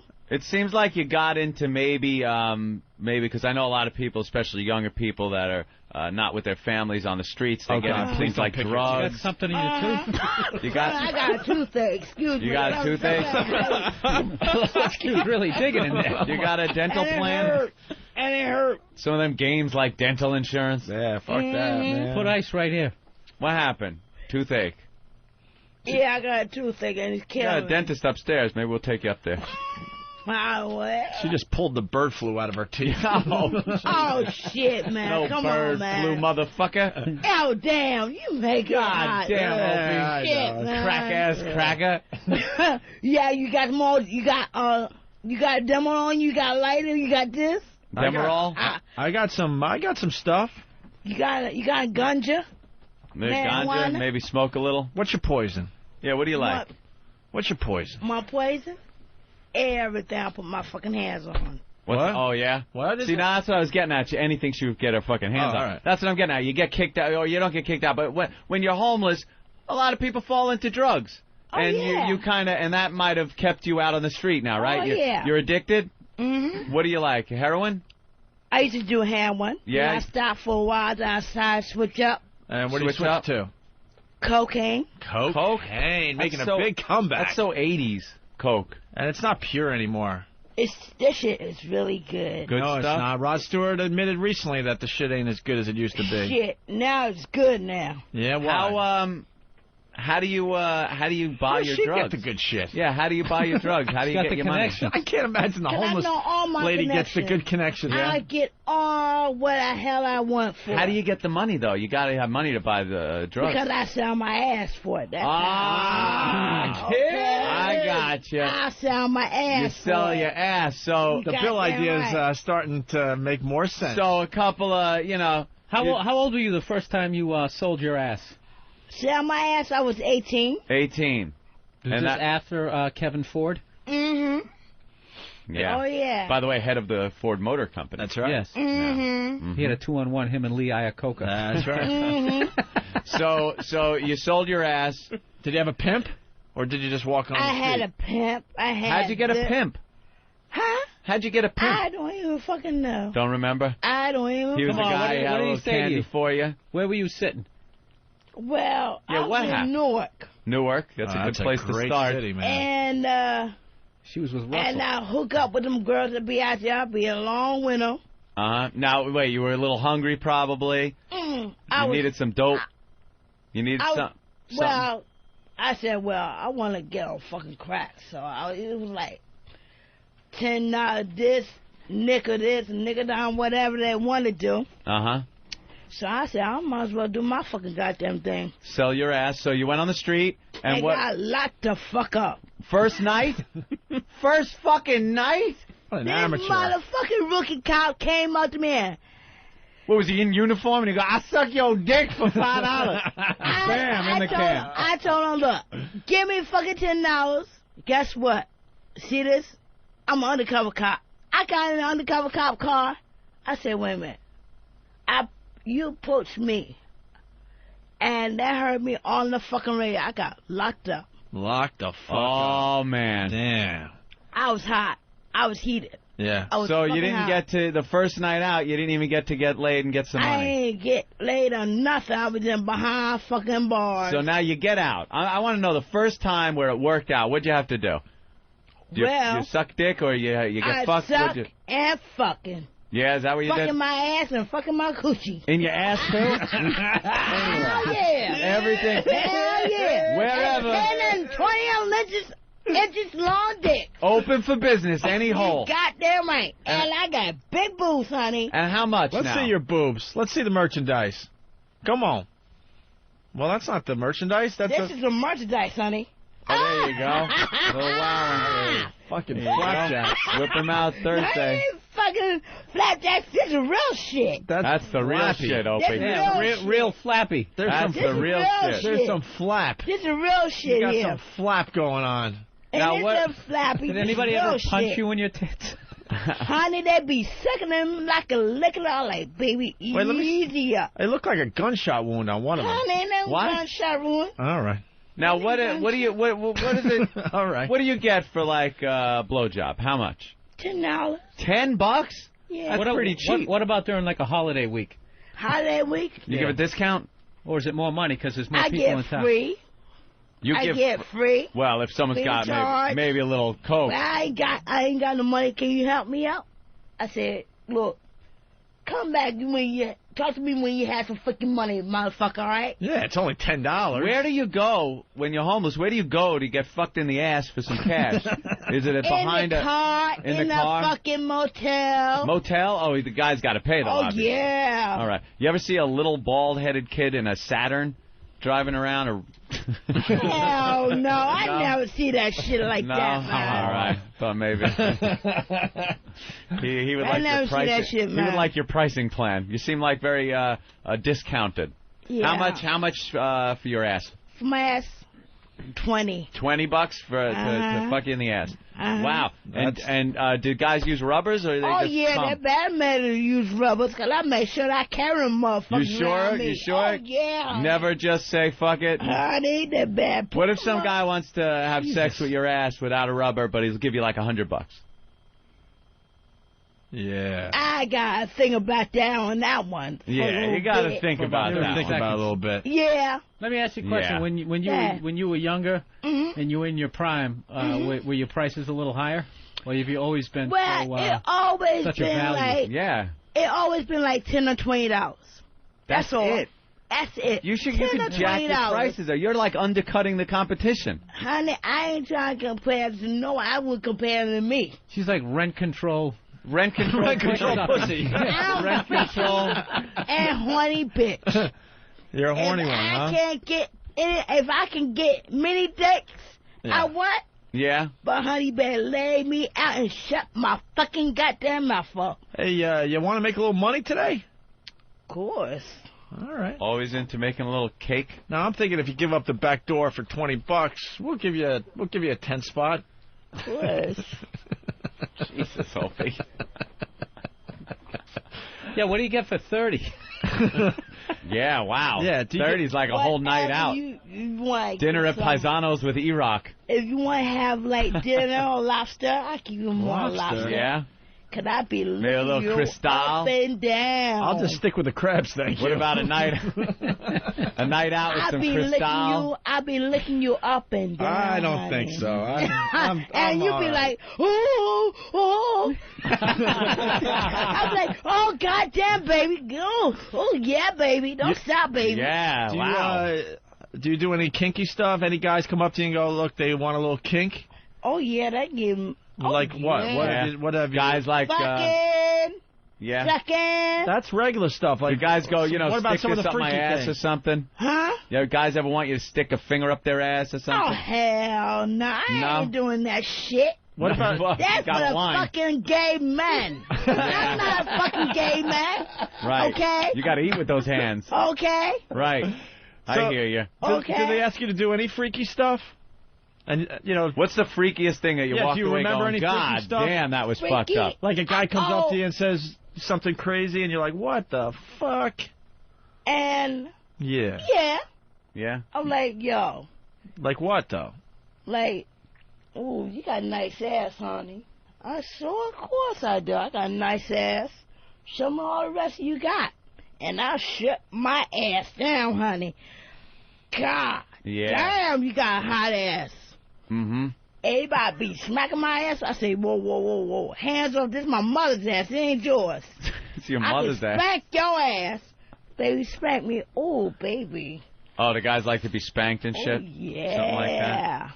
Yeah. Yeah. Does that cost a little extra? Huh? Does that cost extra? A little. Yeah, a little bit. little. All right, well, we got an idea here. Yeah, we want.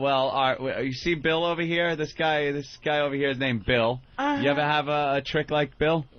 You ever seen him before? I never seen him before. No. No. We like Bill a lot. How much would you charge Bill to put it in your ass? Whatever you have. He's got about $3.50? You got about $3.50 on you? $3.50. Oh, hell no. That's a fucking insult. Yeah, but you're on the radio, What a though. Fucking insult. This is good advertising. You're on the radio. I'm going to be on 43rd and 8th this weekend. Oh, That's an insult, motherfucker. $3.50 for your mother's ass. I'm more than that. Okay? Right. I'm more. All right, let's negotiate a little bit. Do we want to see? But does he look like the kind of guy that would approach you? What's the average guy that you have sex with for money? What does he look like? Any type, black or white, American or whoever. Really? As long as you got some fucking money in your damn ass pocket. Yeah. Yeah, all right. I hear you. There you go. Well, so we got a few bucks on us. So right there. All right. Here's what we want to do. Okay. What if Bill here wants to have you lay back over there on that? Oh, what? Not on our liberator. We're gonna have to throw it out. Do I sit on it? Fair. Shit. Lay back on the liberator. Lay back, right, and then pull down. What are you wearing? Pants? I got jeans. Pull down your jeans. You got wearing panties on? I ain't got no panties on. Ain't no panties. When was the last time you showered? Oh, boy, yeah. A long time ago. Long time. What do you? Oh shit! No. Do you clean up? Don't make me do it, man. Oh man, Donna. I see you making me panic, man. No. Do you clean up though? Where do you go? Like a restroom or something, and I just go to freshen up a little bit? Freshen up. When was the last time you saw soap? I see soap every In the restroom. In the restroom, motherfucker. But you haven't showered since when? Seriously. It's been a while for a shower. Well, wow, because I be running around and she's Russian busy. roulette and all this kind of shit. She's got shit to do. How long though? How many weeks? Months? Is it Oh, it's months been a since while. you've seen a shower? Couple months. Donna, what? Now, after sex, after you have sex with a guy, what do you do to clean up the area down there a little bit? Whatever you got, wash off a tissue, whatever you want. A tissue or something, dirty sock, wash it off. Yeah. Maybe, sock, whatever's down there. Whatever. I hear you. Squats in a puddle. Oh my God, you make me No, we're not gonna make you have any sex. Don't worry about that. We just want one thing. What? Our buddy Bill over here wants to have you lay back, right? Take your pants down, and then he's gonna get real close to your snatch, and and give a little sniff. Oh my He's God. into that. They're already puking in there. He's into that. Someone just ran out of the studio. Dirk just ran out. What? Yeah. Yeah, about that whole thing. Oh, yeah. Oh. He's just gonna, because he's into that. He's a freak. He don't want to touch you. No touching. He doesn't want to touch you. He don't want you to touch him. He just wants... See some action. He wants to see... Smell the action. Real up close, though, he wants to see. Yeah. Oh, you want to see up close? How much will that cost us today? Don't try the sexy thing. Let's just go right to the... I give you $100 a piece. No. Well, what she'll give... $20 a piece. Nope. Wow, she dropped real quick. No. $20 a piece. Nope, get out. Oh. $20 a piece. Nope. That's all. Let's just not even negotiate. Yeah, because that might be illegal. Let's just not even negotiate as far as money goes or anything. Let's go. It's Monopoly money. Right. That's what we're playing with. Monopoly money. I'll give you Boardwalk. I got it right here. Now, I'm thinking we could get this done for a couple of the white bills. Or maybe the blue ones. Nothing over orange, though. Oh, Jesus Christ, man. I'm thinking to sit down. No, don't. Yeah, why don't you just... To sit That down. just really Because no one's going to touch you. Right? Okay. And you're not going to touch anybody. I ain't going to touch anybody. He's just going to, really get close and kind of take a good look. Uh-huh. And that's what we're figuring. Holy cow, really? That's what we're figuring. What is that? But there's no work involved. What is that? You know what that is. Work. That's $10. This is a famous president called Alexander Hamilton. Now, what is that? What kind of hookup did he have to get on the money? Alexander Hamilton? Yeah. I believe he's on a denomination of $50 a... on that $10. No, That's a not. tenner. It ain't no 50. What I'll tell is you it? that. You take it in the ass for 20. Yeah. You're just laying there. All right. I will match my my friend's contribution. Uh-huh. Can you do the math? Think. It's $11. $11. That's right. She does know me very well. $11. Now, he's not going to do anything. There's no touching here, mind you. No. Okay. He's not going to touch. Easiest trick you ever turned. You just lay there. Okay. So now all you got to do is get up, take the pants off, and lay down over there. That's okay, right. hold on. That's it. Okay. That's it. Okay. And we're all good. All right. Here we go. Yeah. That's what I'm talking about. Yeah. That's what I'm talking about. That's what I'm talking about. Yeah. I gotta take my shirt off. Yeah, you might as well just take the whole goddamn thing. Usually we love when the women take off their shirts. Pits are Hey, very hairy. Oh, wow. You're a natural woman, aren't you? Goddamn. I've never seen afro puffs in an armpit. That's nice. Yeah, this is what I'm talking about. Wow, look at that. Yeah, baby. Look at, Ooh, yeah. I thought you said you weren't wearing no panties. I don't. Oh. I hear you. There she goes. Wow, yeah. Wow. That's what I'm talking about. Yeah, baby. Oh, my God. Nice. That's some sweet chocolate. Holy mother. Okay, I don't even think he's got to get close. All right, now if you would, Donna, if you'd lay back on the Liberator. All right. Hey, anybody see Harry and the Hendersons? Yeah, baby. Oh, my God. Yeah, baby. Oh, my God. You sure you're not giving birth right now? Oh, my God. Bill, you look a little nervous. I just want to get this over with. Now, all right. Why does it look like she's giving birth to an ABA player? You got a lot of hair down there. Oh, yeah. Yeah, you're hairy down there. Look at you. You're ready for your beauty shots, I see. Now, yeah, she's being all glamorous down there. She's feeling like a woman. She looks like down there. She looks like Meadowlark Lemon. That's wonderful. Now, what we need is, holy crap, Bill. We don't even have to do the bit anymore. Bill. All right, baby. Now, Donna. We're gonna need you to do it. We're gonna need you to really, when he gets ready, to get a real close look down there, we need you to what they call spread them. We need you. You know what that's all about, right? No, we need her. Yeah, like that. Oh, my God. Just like that. I can't wait to see the video of this. Yeah, baby. All right, listen. That's what I'm talking about. Yeah, get in the birthing You can smell position. her at the fish market. It's amazing, isn't it? Holy This crap. is fucking unbelievable. We don't even have to... All right, wow, look at those socks. They used to be white, right? Yeah, leave them on. Leave them on. Right. Yeah, leave it. Leave on it. That's sexy. No, actually, I think you need to take the socks off. There you go.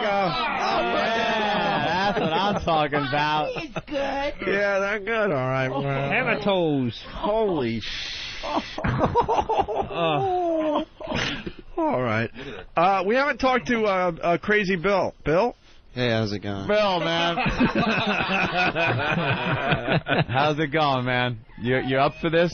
Yeah, just tell me when. All right. Wait. You might want to get a bucket over there. Yeah. Someone place the bucket. Nah, he's fine. Yeah. Are you ready? See, this is the type of stuff people should be downloading to their iPod, by the way, Anthony. Right. Now, this is the perfect thing that would be like iPod stuff. This would be a perfect iPod bit that you could download to your iPod if you could get that deal done. All right. Now, Bill, turn around and take a look at the lovely lady here and see what's... Yeah, look at that. All right. All right, she's in the birthing position. She's breathing through my mouth and I can still smell her. She's spreading them. Oh, my God. All right, Bill, walk up now and kneel down right between legs. Hold on. Bill, slow and romantic. Hold on. I want to get... Please. Should we get... Someone What's the matter, Opie? Someone should get over there to make sure he does it. Oh, and Bill, Over here. and keep the mic right by your face because we want to hear, coming out of your nostrils and shit. Oh my God! And now, what's the matter? What's the matter, Bill? I just want to get this over with. You are really pale. Are you real? Look how white he's getting. Are you hot? Bill. Are you sweating? Are you need Bill. water or nothing? He's a little nervous, You know if you're gonna do this, you gotta do this, right? I'm doing it. You can't puss out. Get puss the out over here. Get the bucket's closed. Livestock in here. All right. Well, here's the deal. Let me set the scene for everybody. What's her name? Donna. Donna is completely nude on the liberator. Yeah. She's got her legs spread like she's gonna give birth. Yep. She totally. Like I said, she looks like she's giving birth to an NBA player down there. Yeah. That is some muff, girl. Yeah. Reminds me of Ben Wallace. It's mini Ben Wallace. I've never seen a pussy with a headband. Oh. All right. Okay, Bill. Mm-hmm. Oh my! Are you ready? Any last words? Any last words? Hey, just tell me when. All right, get the mic right down there. Get the mic down there. Get the camera. We're all going to be quiet now. We're all going to be quiet. Shh. Should I go from that end over? Because it'll probably be easier. Yeah, whatever's going to make it... Just kneel down. Hold on. We got to get this on tape. This is something that... Looks like Lionel Richie. Eventually will be downloadable to your video iPod. I think... No, he's going for the side. I think he's got to... No, straight on. Straight on, baby. Get on your knees. You got to go straight on. Straight on. Straight on. Get on your knees. Hey, we haven't talked... Can we mic her a little better? Donna, you ready? Yeah, I'm ready. Now, right. Yeah, kind of get your... You got to lay down almost on the front of the liberator there, Bill.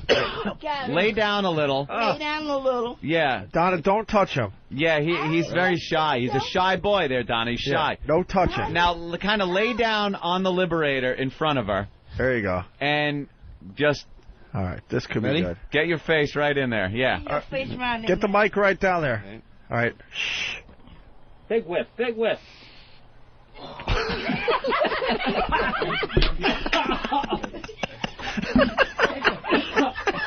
Oh, he's tearing. Wow. He's tearing. You all right, Bill? You all right? There's no color in his face left. You all right there, Bill? I'm good. Wow. Ta-da. The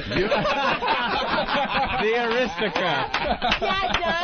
You are something, man. Yeah. You are the best intern ever. Well, he's got to now explain for the audience, Bill. What's that? Can I put my clothes back on? Oh, yeah. Absolutely. Should have been on already. If we could get that over there. There we go. Yeah, you can put them clothes on. Job well done. Bill, what, if you can please just try to relate to us what that was like? I wish I knew the proper adjectives to describe this, but it's just rotten, festering. Yeah. Like the halls of ABC No Rio just smells like terrible. What is he, Dennis Miller now? Disgusting. He looks like he looks like he might pass out. I'm good. Now, what does it smell like though? Give us something to old cum. There's a lot of jism in there, just wiped with a tissue, I think. Right? Yeah. A smell that the McDonald's dumpster. McDonald's dumpster. I never. Never, right? Yeah, never. Absolutely I'd be not. insulted if I was you, That's Donna. an insult. That's an answer. You might as well take that back before I knock the living hell out of you. Yeah. Oh, you dare. Yeah. Just in case you didn't hear, he says your pussy smells like a McDonald's dumpster. No, in a good way. Pussy ain't smell like McDonald's. No wonder it's only $10. Yeah, man, I'd be pissed off. Wow. You never stop my body for anything. Yeah. Okay? That's right. Don't even dare stop my feelings like that. No. What I love this. My mother gave me this. Yeah, Donna, what do you think it smells like? Broke it. And you ruined it. I ain't fucking ruined it. What do you think it smells like? You heard you. Shit. What every man that want, they love it. That's right. They love it. You ever think they're just saying that? No, they mean that. Because I'm a worthwhile woman. We should have had her up with her ass up in the air and sniff the ass. Well, God, don't even go. That's the direction. That's what I wanted. The grand sequel? finale, yeah, but I don't know if Bill has it in him. For what? Bill, what if she was to just pull her pants down, put her ass up in the air on the Liberator, and then you know, just sniff that ass? Oh, no. Just smell Would it be any different or any... Yes. Let's see how close you can get to it, and we'll smell bet. the $20 area. To the right to the brown eye. Yeah, that was a $10 area. All right, get naked again. We got more. All right. Hold on. All right. We got more of that. You can leave your shirt on. Yeah, we don't need to see those. You can leave your shirt on. And Bill Burr has to be a foot away from me watching. No, that ain't gonna happen. Phil, you got to get over there. I agree. Yeah. Oh wow, Bill's a trooper. Bill rocks. He's gonna have my back in case. All right. Wow, you can make soup with those panties. Now, actually, spin the Liberator around so that we could use the Liberator's shape. You see how the kind of thing bubbles there? I want her bent over that thing. Come on, Anthony. Now you've gone too far. Well, I'm directing because this has to be done properly. There you go. Spin it around. By the way, can I make an announcement? Yeah. Next time you see Bill out and about at an O&A event, please buy all his liquor for him. Yeah, don't make him pay for anything. Don't make him ever pay for liquor again, because he's taking he's taking it for the team big time. Donna, today. what we need you to do, see how that thing's round? We need you to just lay over it like you were going to be taken in the ass. I think she knows that position very well, Anthony. Yeah, keep your feet on the ground. You're explaining that position to her? No, slide down a little more. Hawk, have her go back more. Okay. Go back, keep going. Right there. There you go. Okay. Now, yeah, there you are. Holy shit. All right. Bill, what's the problem? Bill Burr? Do you see your target? How can you miss it? Now he's not going to touch you, Donna. All right. And you're not going to touch him. He's just going to kind of put his face in there and give a few sniffs. Could you spread your cheeks apart though, Donna? Like spread them. All right, there you go. All right, hold on a minute. Now hold like that. Whoa. Why do you always have to look? For some reason, you just have to look.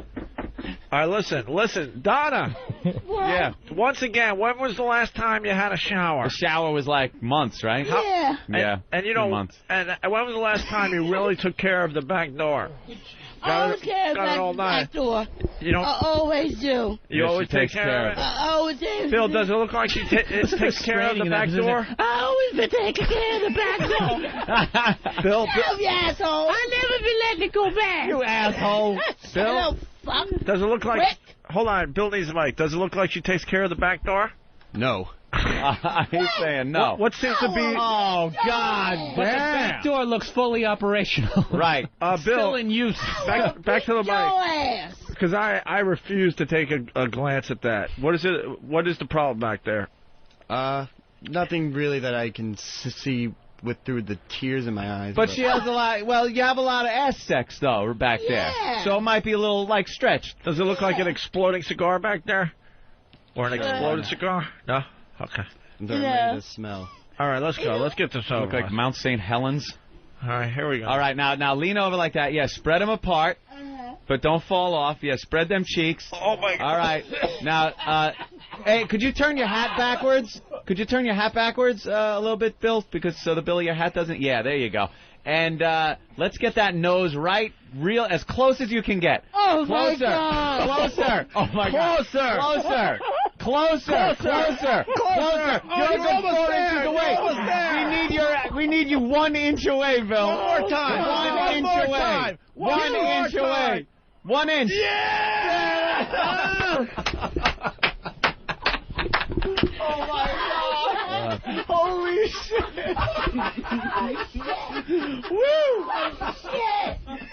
Yeah, he likes that. Wow. All right, Bill, step up to the mic. That's fine. Wow, back here. I swear to you. Yeah. Back here, Oh, God!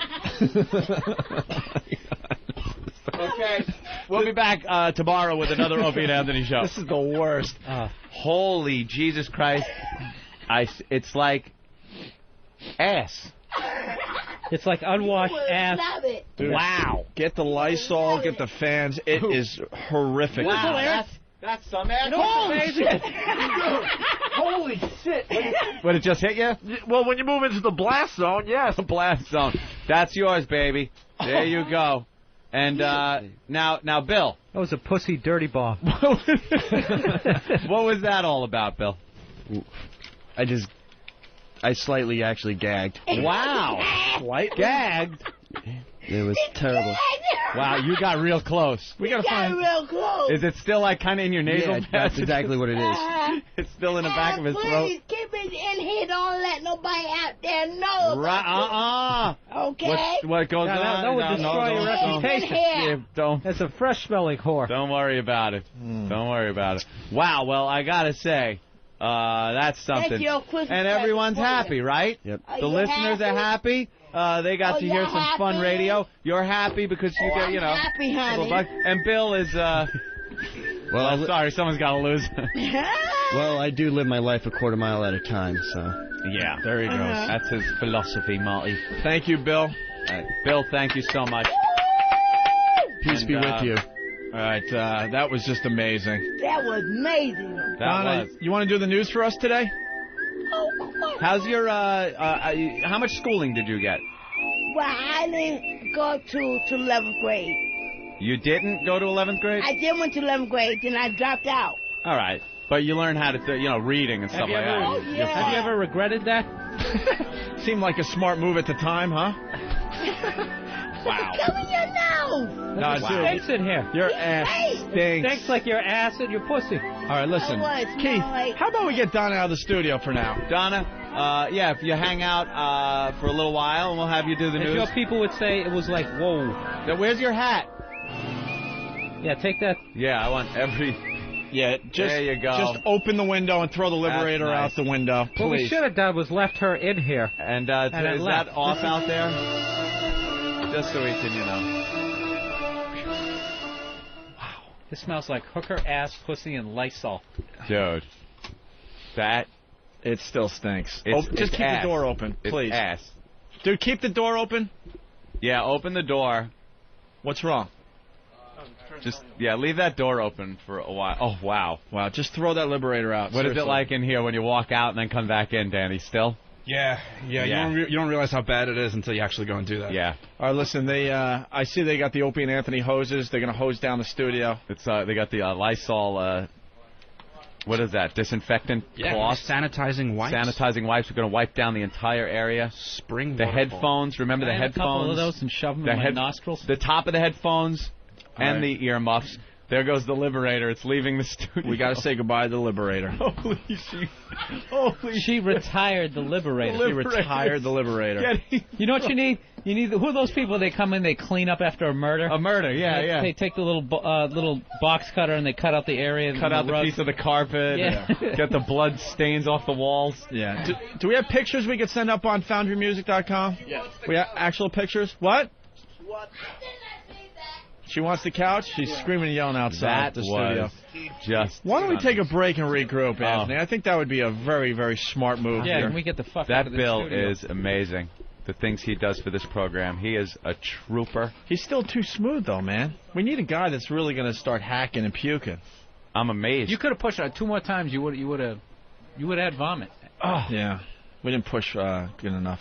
We should play the Grey Wolf song going into break because it's like all right, homeless anthem. Yeah, it's a nice tie-in. We have Grey Wolf. We're hoping to find for the homeless shopping spree as well. Oh God! I'm sitting over here for the rest of the show. Yeah, he sang this welcome unbelievable song as we go to break. This is from a homeless guy. Listen to this. If we have it, we have it now.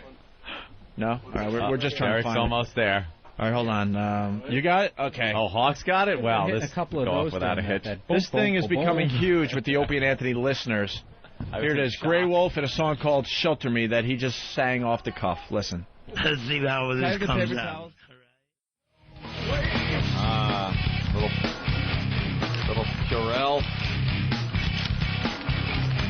I haven't touched anything, but I don't know. I want to take a bath in Purell. There it is. Ooh. That was a lot of fun. I want to thank Keith, the cop, for bringing Donna in today, the homeless woman. I think she passed the audition. She will be part of the homeless shopping spree now, right?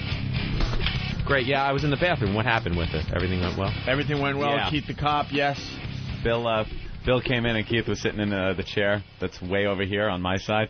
And Bill just comes in and sees Keith in his seat and just goes, like he's taking that one for the rest of it. You want some Purell hand sanitizer? Yeah. I'm going to go home. Oh, yeah. All right. I didn't sign up for this. I just wanted to hype my gig at Rascals next weekend at Thanksgiving. I didn't want. You know what's fucking amazing? You have to look. Yeah, you look. Why do you look? Mm-hmm. Why? I think you're trying to up like your threshold. Yeah, the only way you can is by seeing less like pain in your life. Yeah, you want to help that immunity thing. Yeah, you're pretty much now you can go to war. That's right. And it wouldn't bother you. You know. Now you know what amazes me? Now you can drink the water in Mexico. See, you got a tolerance now. Is the self-esteem, at least how they put it out? It's like you have like those supermodels. Like I look in the mirror and I don't like what I see. We're all sitting here covering our noses because of the smell of her crotch. And she's I know I look good, baby. This is a fine piece of hair. Yeah. Yeah, we guys pay for this. Look at this. You love it once you got in it. Oh, God. Who is having sex with her? Who is doing it? Tippy Tom. Is it? Like people like... I'll tell you, worse guys in committed relationships. Oh, yeah, ladies. Too afraid to bring up some freaky shit that they want to do, and then they go down to I don't know. stink pussy. I think that's on a whole level we just don't understand. You think there's just like right, homeless rape going on, and anybody will trade you for a fucking beer? Yeah, anyone with the backwash of a 40 ounce. Yeah, you know, it's gonna be able to stick it in. So I would think, how bad would you have to smell that when you got with her, you didn't notice, or? But I could see like a homeless guy, right? He's walking around, he's got like some beer.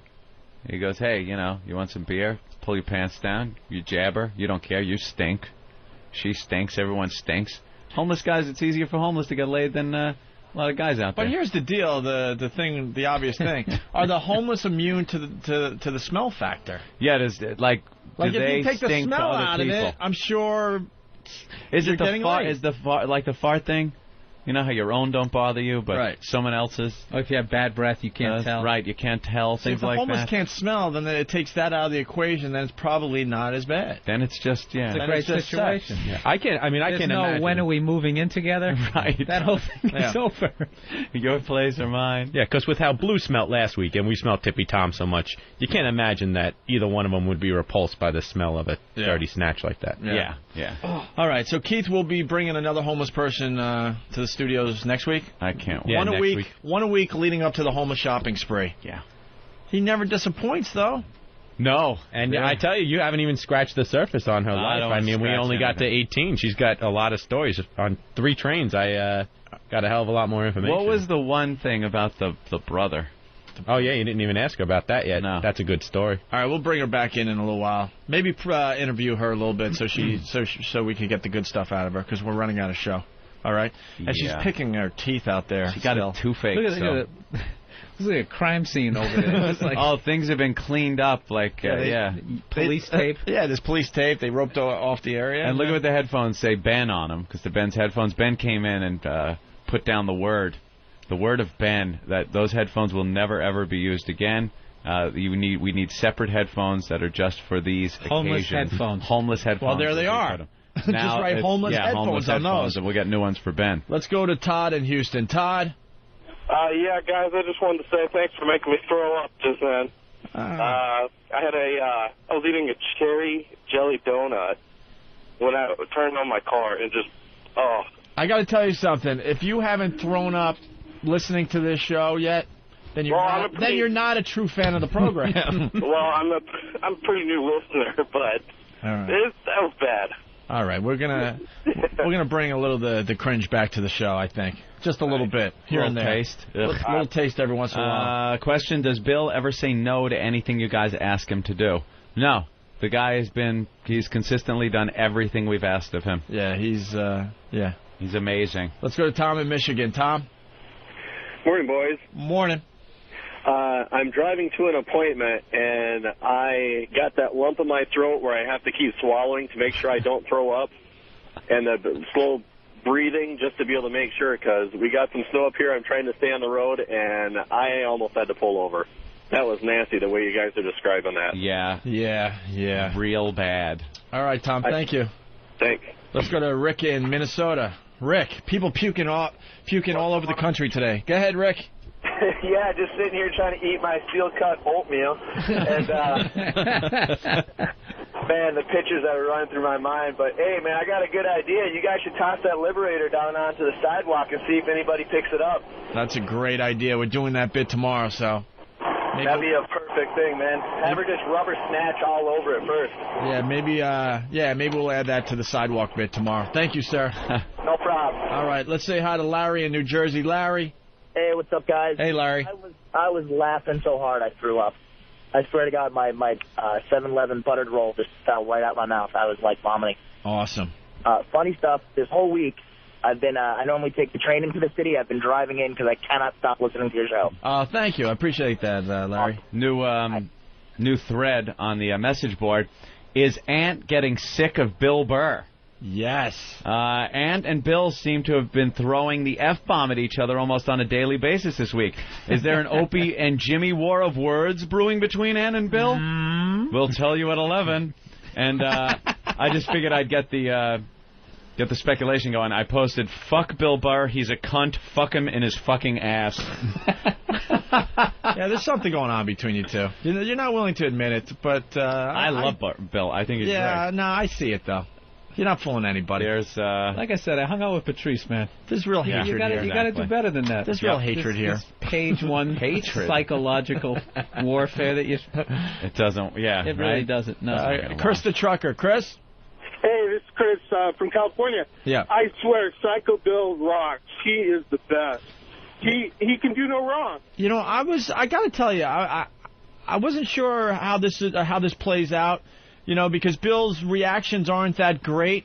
But now I'm thinking that's what makes it so good. Mm-hmm. That Bill will do whatever we say. He'll do anything. And he's bothered by it, but he's not puking and freaking out like you expect him to. He's superhuman. All right. Thanks, Chris. He's that guy that if you went into school and you had an M80 and you wanted to flush it down the toilet and blow the whole thing up, but didn't have the balls to do it, he's the guy you give it to. Well, you go, Bill, could you light this and flush it down the toilet? Oh, yeah, you got it. And then when he gets caught, he wouldn't rat anybody out. No, he wouldn't rat you out. He's like the perfect criminal guy and perfect lunatic. I got it, though. It just hit me. Yeah. Make Bill puke. So far, I give up. So far, dude, look at what he did. So far, what has he done? You had him. 2 more sniffs of that ass. 2 more sniffs? Yeah, a little closer. A little close, right? Yeah. He smelled Big A's breath. Yeah. That made him wobble a little bit. A little woozy. He's like a fighter. He's never been down. Yeah, never been knocked down. His knees are getting a little shaky, but no, he's back. He's back. He smelled Stalker Patty's armpits? Armpits, yeah. What else? There was a third. Voss's ear. Voss's ear, which has made many people puke. I've seen it myself. Yeah. And now he has smelled... Donna's homeless Donna's asshole. Rotting ass. I'm thinking maybe something with Sandy Kane would get him. I don't know. We got to think. Although of even Sandy probably has showered more often than a month. This one hasn't showered in months. She has sex with men. You know she's not using the condom. That's bullshit. It's just like the cleanup maybe with a napkin from a convenience store or something, and that is just festering in there. And he took a huge whiff of it 1 inch away from her asshole. Yeah. What else are you gonna get? Roadkill. The smell of dead animal? Yeah, but that was the smell of dead. Well, we have to do that outside the studio somewhere. Yeah, because then I'll be puking. Very early in the morning, outside on the sidewalk. A listener that's got to just really take one for the team. Maybe in a cooler. Drives up. Just Bill smells. See if that knocks him down. And then drives off with the damn cooler. Bill puke. Yeah, that's the new bit. Whoever makes Bill puke wins some sort of something. A great prize. As long as it's legal. And I know a lot to this. Well, no, I like it. Win something. You get something. Bill, I don't want to commit to giving anything away, so I'll just say something good. You're onto something. You show up at the studio very early in the morning with something you think will make Bill puke. Mm-hmm. Then we send Bill down there, and we'll see what happens. And if we do it across the street in front of the janitor. Yeah, exactly. So if he does puke, it's on the sidewalk. No, yeah, whatever it is, we turn the bucket over and we leave it on the sidewalk. No matter what stinky thing it is, we leave it there. Perfect. And then we're up here like a couple of snipers with the bullhorns. Screaming, how you like us now? How you like us now? Get a good whiff. Well, we'll see if that bit develops, but the new bit is make Bill puke. Let's say hi to John on Long Island. John. Clean it up, you fuck. John. How you doing? Good. I was just wondering how you didn't take a peek, Opie, and check out her taint to guess her age. Yeah, I lost that talent. The 2 years off, I lost that one fine talent I had. You could have renewed it. Oh, come on, Ove. I think you could. No, I see lost how the old talent. She I is really. By her taint. I lost that talent. Things. I mean, if you want, I could give it a shot. But... I don't want that asshole exposed in the studio again. You would have needed a machete. To get to the taint. The roughage. What is she bitching about? She's mad at you, Opie. Why? Yeah, she's mad at you. Is she eating something? She's got a fork. No, she's drinking beers and stuff. We don't even have alcohol. She's picking here. her teeth with a plastic fork. I see that. That's the dentistry of the homeless. Yeah, the fork. And she had a beer on her because all of a sudden I thought she was drinking water. Tooth cleaning? Yeah, it's a tooth cleaning. Not teeth cleaning, it's tooth cleaning. Tooth clean. She is. She's poking at her gums with a plastic fork. That's great. All right, let's say hi to Joe in Nebraska. Joe. Great. How we doing, O&A? All right, Joe. Hey, first-time caller, first-time listener. I just got my XM last week. I want to say you guys rock. Last week, you have missed so much. Yeah, we're going to do the best bits we've done since coming to XM at the end of the year. You might want to listen to that special. Yeah, that'll catch you up. That'll catch you up with big time. I'm going to listen every day. All right, why did you get XM? Because I drive trucks and I'm tired of listening to the fucking radio. Right, so someone else turned you on to it? Yeah, my dad turned me on to it. And what was the selling pitch? They got Major League Baseball. Just 100 channels, and you can listen to it all the way across America. And how did you find us? What's that? How did you find us? Just cruising around, just checking all the different channels, and I come across this talk channel, and it was you guys. And you're hooked already? He's already hooked after I love it. Thank you, sir. Thank you, Joe. Keep it up, O&A. All right. God, he has no idea what he's missed. He's missed so much. So much, Anthony. So much. All right. Hey, we got the Fat Suit audio from the Today Show. Oh, we're going into this again. The third installment of the Fat Suit bit. If you weren't listening earlier, Tyra Banks started this whole new craze. Get dressed up in a fat suit that doesn't look believable, go out on the streets of New York, people comment because you look horrific because it doesn't look real, and then you take it as real information and bullshit your way through a talk show on TV. You got to be a super hot supermodel, something like that, get in a fat suit. Right. Doesn't work if you're an average girl because then when you take the fat suit off and you walk around, you won't notice a big contrast.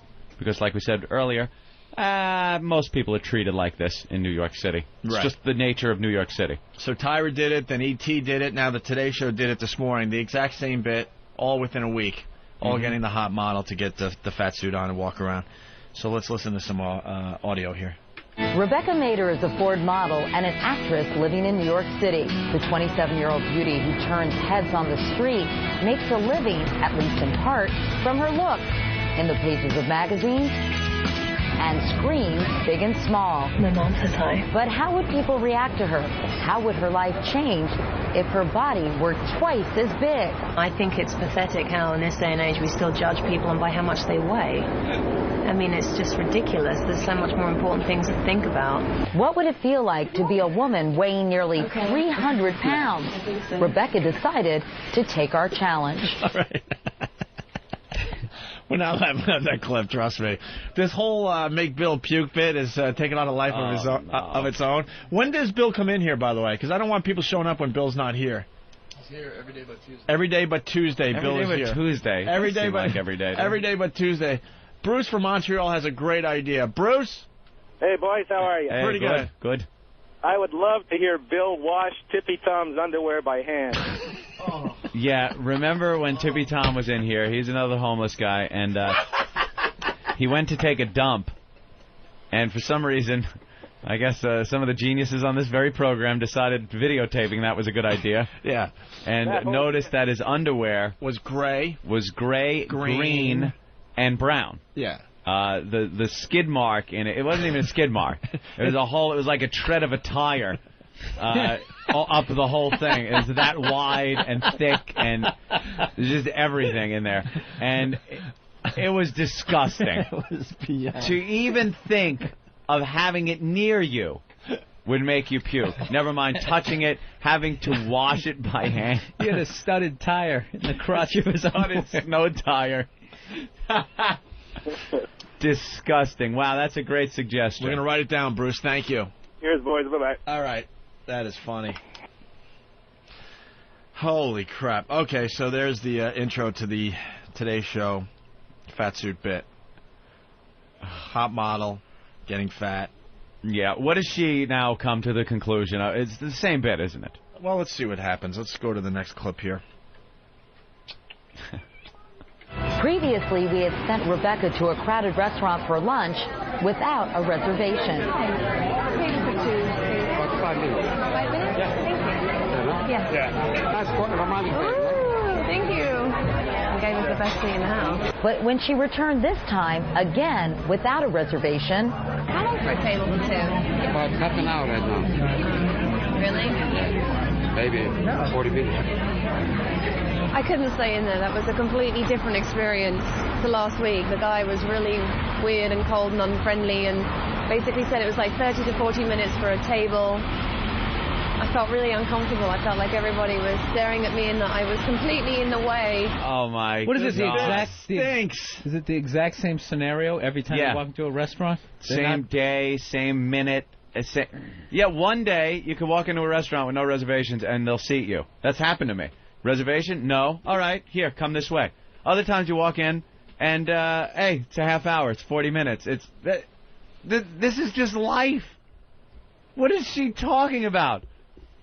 Because she was in the fat suit, she's saying, is why she was told 40 minutes. Yeah.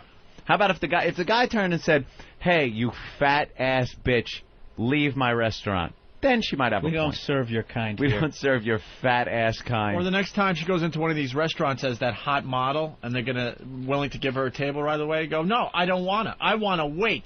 Yeah. The only reason you're giving me the table is because I'm a hot piece of ass. Have a fat woman waiting outside. Go in, get the table, and go, oh, by the way, it's not for me, it's for her. And then if he turns her away, now you got a point. This is nothing. Once again, nothing. When Rebecca first visited some popular stores on New York's Upper East Side, she had help from multiple salespeople. When she returned, she got a few glances from shoppers, but very little attention from the sales personnel. What is the largest size you carry? I think it's well, I always like ask someone that. Yeah, please.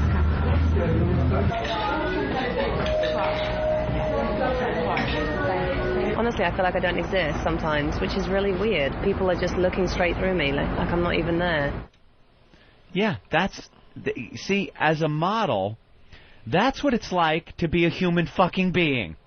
You walk around, people really don't pay attention to you. These fucking models are so pampered and attended to and looked at and gawked at on a daily basis that this stupid bitch doesn't understand that a normal human in life, the way 99.999% of the world walks around on a daily basis. You make a great point. You walk down the street, no one looks at you. No one fucking gawks over you. No one treats you special. It's being a person. You know what? Yeah, she doesn't have to get the fat suit on to accomplish this. Just don't wash her hair one day. Put maybe fake pimples on her face. Go out, without the makeup maybe on. Some awful nerdy glasses. Baggy clothes. And frumpy clothes. She would get the same reaction. There you go. Same thing every day. No one will... I felt like they were just looking right through me. They are. It's life, lady. Why are they getting supermodels to do this? It's the worst contrast ever. These are the most gawked at women on the face of the earth. Nathaniel? I was just going to say, these people can't decide whether or not, when they're in the fat suit, they get stared at or ignored. Which is it? Yeah, what is it? Because she's saying ignored. They look right through me, or they're just staring at me, making fun. And this fat suit was the worst of the three, by the way. The big fake rubber chin. This looked like a Halloween costume. It looked like SNL makeup. Like, they're going out of their way to make somebody look like... It's not even fat. They're making her look horrific. Yeah. It's like a bad Michelin man. Just because you're overweight doesn't mean you won't comb your hair. Yeah, it's all all stringy. You can still get your arm up there. Stringy hair. A couple of people try and steal a couple of glances, and I sat down at one point and tried to squeeze in between two people, and they sort of shifted away from me. Waiting for another train, Rebecca had an encounter she never anticipated. Some woman just came up to me and started screaming at me that I was fat. And she must have repeated it 6 times, just going, "You're fat, you're fat, you're fat," right in my face. And everyone just turned around and stared at me, and no one said anything back there, and I just stood there and took it, and it was horrible. That's not happening. How come they didn't have the audio of it? Yeah, where was the audio? She's mic'd up. You would have heard it. You hear it kind of in the background. Yeah. But it's not happening like that. How about the clip before that, people every day. No one gives a fuck in general. They ignore them and go about their business. They're not pointing on going, you're fat, you're fat, you're fat. I went to sit in between two people. Yeah. And it's like they shifted away, almost as if they didn't want a stranger's half of their ass on them. Yeah.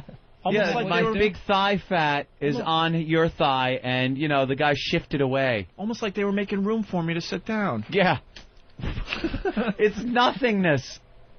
When she first visited this Midtown bar filled with an after-work crowd, the drinks came to her. But when she returned, the only thing she got were nasty looks. It just really, it hurt my feelings, Wow. I just feel like it's really opened my eyes to what people that maybe carry a little bit extra weight go through, and the prejudices of other people, and how people judge people. I just think it's really sad. So she learned. You're beautiful. Keep that in. Shut up. She learned that guys would rather fuck attractive women than fat women. It's good research. Than fat, unkempt women. Wow, that's really good. She went into a bar, I guess, and guys were buying her drinks. Yeah. And then she in the fat suit. No one bought her a drink. That happened? Wow. Can you believe it? No. I cannot believe it. She's upset some yuppie's not trying to get her drunk and bang her. Yeah. That's that's basically pretty much what it's all about. Are they going to release that on DVD? Because I'd love to own that. You never see that happen. Let's have that same scenario in nature. Mm-hmm. Yeah. That's just how it is. That's it. The attractive ones get banged. That's it. The ones more with than the ones that aren't attractive. Plumage. Right. Survival of the fittest. Right. If you're in a bar, you could have a girl. There's no fat suit involved. Have a girl that's just prettier than another girl, and she will get the drinks bought for her before the other girl does. It's not the fact that she's in the fat suit. It's the fact that it's a supermodel. But your chances go up the later the Right. later the time gets. Fatty'll get a beer by the end of the night. Don't you worry. You'll Whole have people fat paying suit. attention to you as well. Might have to wait till 4 in the morning. Hey, what's your name? But they're there. That's what she should have done. She should have been They're at a bar waiting. at like 9 at night. It was almost like I was invisible. And then 2 a.m. it was a totally different story. I had guys all around me. There wasn't another girl in the place. People at 2 a.m. are much more accepting than people at 9 p.m. Yeah, let's do our own research. Jeez.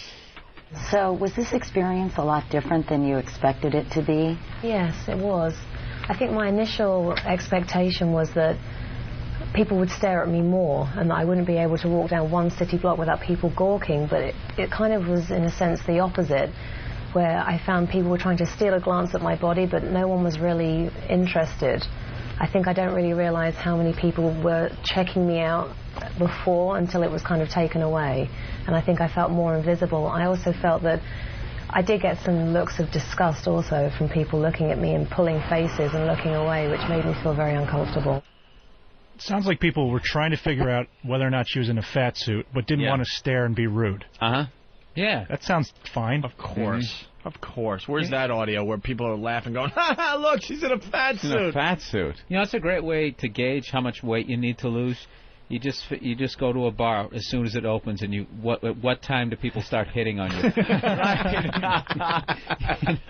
Yeah, if it's 2 a.m., 3 in the morning. Yeah, you got a good 20, you really 25, gotta lose a lot of 30 weight. to lose, yeah. More around 11, hey, you know.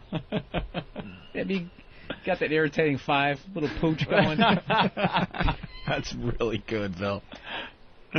That's so weird that that woman came up to you and just started saying you're fat. I mean, did something prompt that? That was unbelievable. I mean, we were really looking for a good reaction for this story, and I couldn't have got a stronger reaction from somebody. I was minding my own business. To the general public, I appeared completely alone, and this woman just came up to me and just started screaming at me over and over again, "You're fat, you're fat, you're fat." And I looked around, and everybody on the subway, was staring at me, and there was a setup. I was speechless, and I felt my cheeks go red, and I felt completely uncomfortable, and it was really heartbreaking. And everyone just sort of looked at me up and down and sort of was like, "Well, yeah, you are." I mean, no one sort of came to my rescue in a way and was like, leave her alone or anything. I felt really alone and humiliated, as if it was really, like it was real. Well, it's not like you can argue. The woman's screaming she's fat, she is. You are. Yep. Plus, most times when people start yelling at each other on the subway, you ignore it. I'm not getting involved. Yeah, exactly. I don't feel like getting stabbed. And something happened. I'm just trying to go home. Big, phony, fat ass bumped into her. She said she was looking for a reaction. She provoked it. Yeah. Oh, yeah. She wasn't, like, just sitting in the corner minding her own business. You're fat. You're fat. She was poking you're at... Fat. The fat chick, the fat girl, or the fat suit lady was poking at the other people on the subway. Just poking until she got a reaction. Yeah. But, they don't talk about what they did to make that lady react. They put somebody in, like, a fake, my face got burned off suit and just walked around. The looks of horror that I got were was unbelievable. It was almost like it was horrifying to look at. People were disturbed just taking a glance at me. As human beings, we're just not understanding. No. We're just not. Stop with this nonsense on TV. No. We all gawk. We all look. Even fat people will look at other people that are fatter than them. Nothing new here, folks. It shows, I think, how much blatant discrimination there is against people who are overweight in this country. What about physically? Just the whole notion of trying to physically get around when you're that size. Did that strike you as something that was a big contrast to your day-to-day life? Definitely. I mean, in the beginning of the day when I first put it on, I found it very difficult to be conscious and aware of my new size. I was walking into people, walking into things. When I first went into that restaurant, there was a very small foyer area, and there wasn't really any room for me, and people were holding their drinks, trying to get out of my way, like, ugh, you're taking up so much room. And then also sitting down on the subway was an issue. I couldn't quite fit in between people, and also when I was in the subway going through the turnstiles, I couldn't fit through, and I had to move through sideways because, I was wider, and I could just see people noticing that. And I got looks of pity, and I just felt very uncomfortable. So we should make everything wider, I guess. Everything should accommodate a 350-pound woman's ass. Turnstiles, seats, I say we make doorways. I say we make things smaller. Yeah, how about that? Wouldn't people lose How come weight they if they haven't put a had guy to in be the skinny? fat suit? That's what I want to know. No one would care. If you right? made doorways smaller, front seats of cars, driver's seats smaller, Yeah. and closer to the steering wheel, and the seats on airplanes even smaller, and the seats at sporting events even smaller. Yeah. How about, doorways, things like that, where now fat people can't even get in? They're still tall people. I don't like this plan. Oh, no, we're talking about wideness, not okay. tallness. Keep it really, like a cartoon house. Yeah, Big and tall, little Tallness is skinny door. accepted in this society. Yeah. Thank God. Don't you worry. As long as you keep it under, 6'6". Sweet. Then it gets freakish. Then it gets very freakish. And you start having that big deep voice. You go, oh, I was 12 years old. I had a growth spurt. I hit 7'1". And oh, God.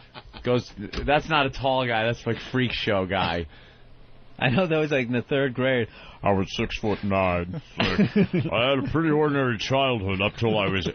And they show pictures, and he's like normal. And then I had my growth spurt. The doctors couldn't find a problem, and later determined it was a pituitary glandular problem. That by the time I was 13, and then they show him 13 with his parents, trying to look like an ordinary picture of them with their arms around each other, smiling. It's just this towering freak show. And he's in his big out uniform. Yeah. 2 big mitts just hanging over. They bought me a jump rope, and I nearly decapitated myself. I just wanted to play like the other children. Here I trying to be normal. Here I am, in my Cub Scout uniform with the rest of the pack. And they just show him like, oh, no. Legs coming out of the tent. They built a special bed for me. I never felt like I belonged. It's freak showish. Yeah, that's like the By the midget time I side got my of it. driver's license, my head had to come through the sunroof. They said that was unacceptable. Yeah. He drives a custom-made vehicle. And they show they had to put the seat in my driver's seat in the back, so I can't have passengers with it. And then driving, waving to people. And they always the have reaction shot. They always have like a 5'3" girlfriend too. I still love him. She's climbing all over his torso. Well, we do get stares when we go out. I can't get enough of that shit.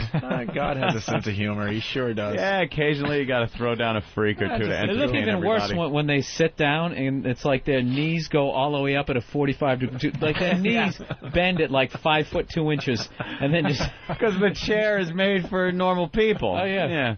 Their knees are up by their head. Gonna have a kid someday. The only bunch on my knee. The kid falls 3 stories to his death. I had to have special chairs made for the house just for me to sit in. Some pictures of my girl sitting in my chair. Looks kind of funny, like Lily Tomlin. Oh, the custom shower, the custom stand. I had to bend over at the waist. Showering is always very difficult until I built this shower. It's a replica of like the Sears Tower. I had a pretty normal childhood. Here's me at my prom. That photo. Yeah. You got to take the group shot, and everyone's pissed because there's a freak in there. And then he has the curse where he can't even play basketball. Oh, yeah, because they're they can't whole move. Life. Well, you must be good at basketball. Huh? My joint problems. I've been to many specialists, and I don't have the agility to play basketball. If I could just stand there and, tend the goal and stuff it in the whole time, I might be a good player, but... Oh, wow, that's funny. Okay, one more clip here. On one hand, I think this is interesting. On the other hand, it's slightly patronizing to overweight people. Right. Probably telling them something they already know and experience on a daily basis.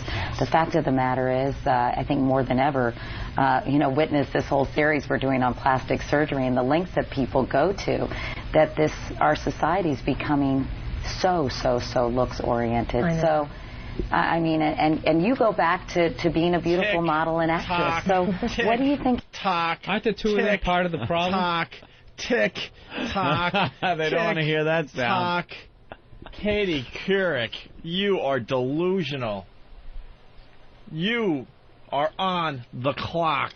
Yeah. Tick, they all are. Tock, tick, talk. The model in the fat suit. She replaced what's her name on the Today Show because she was getting too old. Jane Pauley? Jane Pauley. Remember, it was all about Jane Pauley? Yep.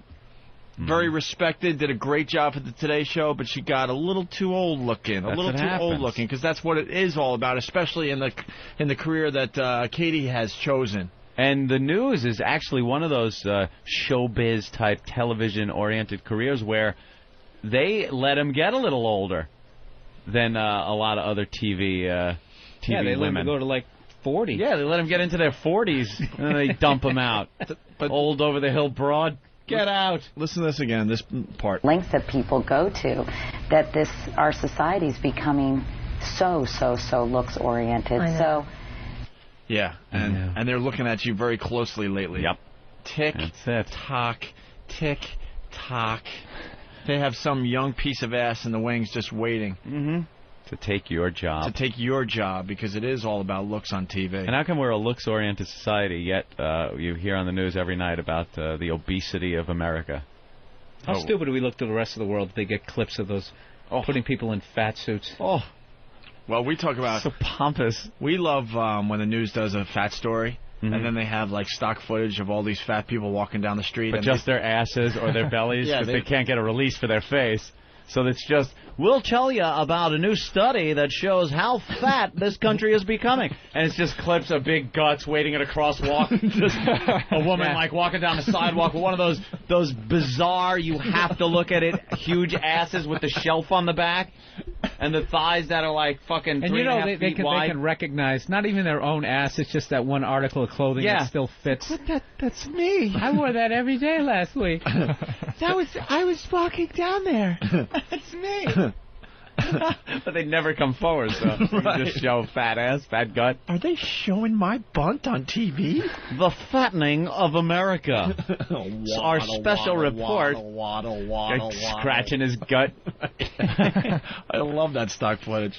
I mean, and you go back to being a beautiful model and actress. So what do you think is the lesson here? I mean, is there anything we can take away from this? Yeah, it's so upsetting to me that looks are so important and how prejudiced we are in this Western society. We are so prejudiced. You look at someone and you make a decision in a heartbeat. And that's exactly what it was like, whether I was thin or whether I was fat. People just made immediate assumptions about me. So why don't you quit being a model? Stop being a model if this really bugs you. Yeah, it bothers them so much, but their whole life depends on that goes on. She's made a great living off the fact that she's hot.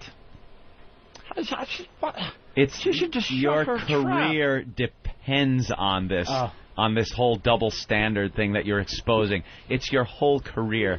That would have been a great follow-up question. So are you going to quit modeling now? You're quitting modeling, I guess? Because I guess you've learned so much, right? Well, you've had a change of heart, right? I've only done modeling. I'm a big, tall model. I usually have to go to the big and tall men's store. And they just follow around with the camera. There's only four in America. Could I see that pair of pants and the shirt and the... I love those exposés where they follow a freak around with a camera. Giantism, yeah. Here he is with little children. Hi, trying to show that he's a human. Shaking or whether I was fat, people just made immediate assumptions about me. And so blatantly as well. Yeah. You know? Even if I was slim, people would shout at me about how I look, and when I was fat, people would shout at me about how I look, and it's unbelievable that we as human beings will yell at each other to complete strangers about our views and opinions of them. Like, I just think we should all just leave each other alone and just be happy in our own skin. It's just ridiculous. Yeah, whatever happened to beauty is skin deep. You know, I guess that's gone by the wayside. It never was. No. The beauty is skin deep bullshit. No. Stop. And they've judged people. That's been a made-up term that has had no validity ever. My heroes have been Lurch, and the guy that played the Jaws character in the James Bond movies. I was like Bull on Night Court. I need that freakish head. My favorite Twilight Zone episode is To Serve Man, where that big alien guy. Wasn't that Lurch, too? I think it was. that cop in Police Squad. You have something on the side of your face. Big guy. Other side. Tall guy. Wow. Well, the reality is we got to stop going against nature. This is just what happens in nature. But we're supposed to be better than this as humans, I guess. Yeah, people always assume we're better than We're nature. just not. It's all about.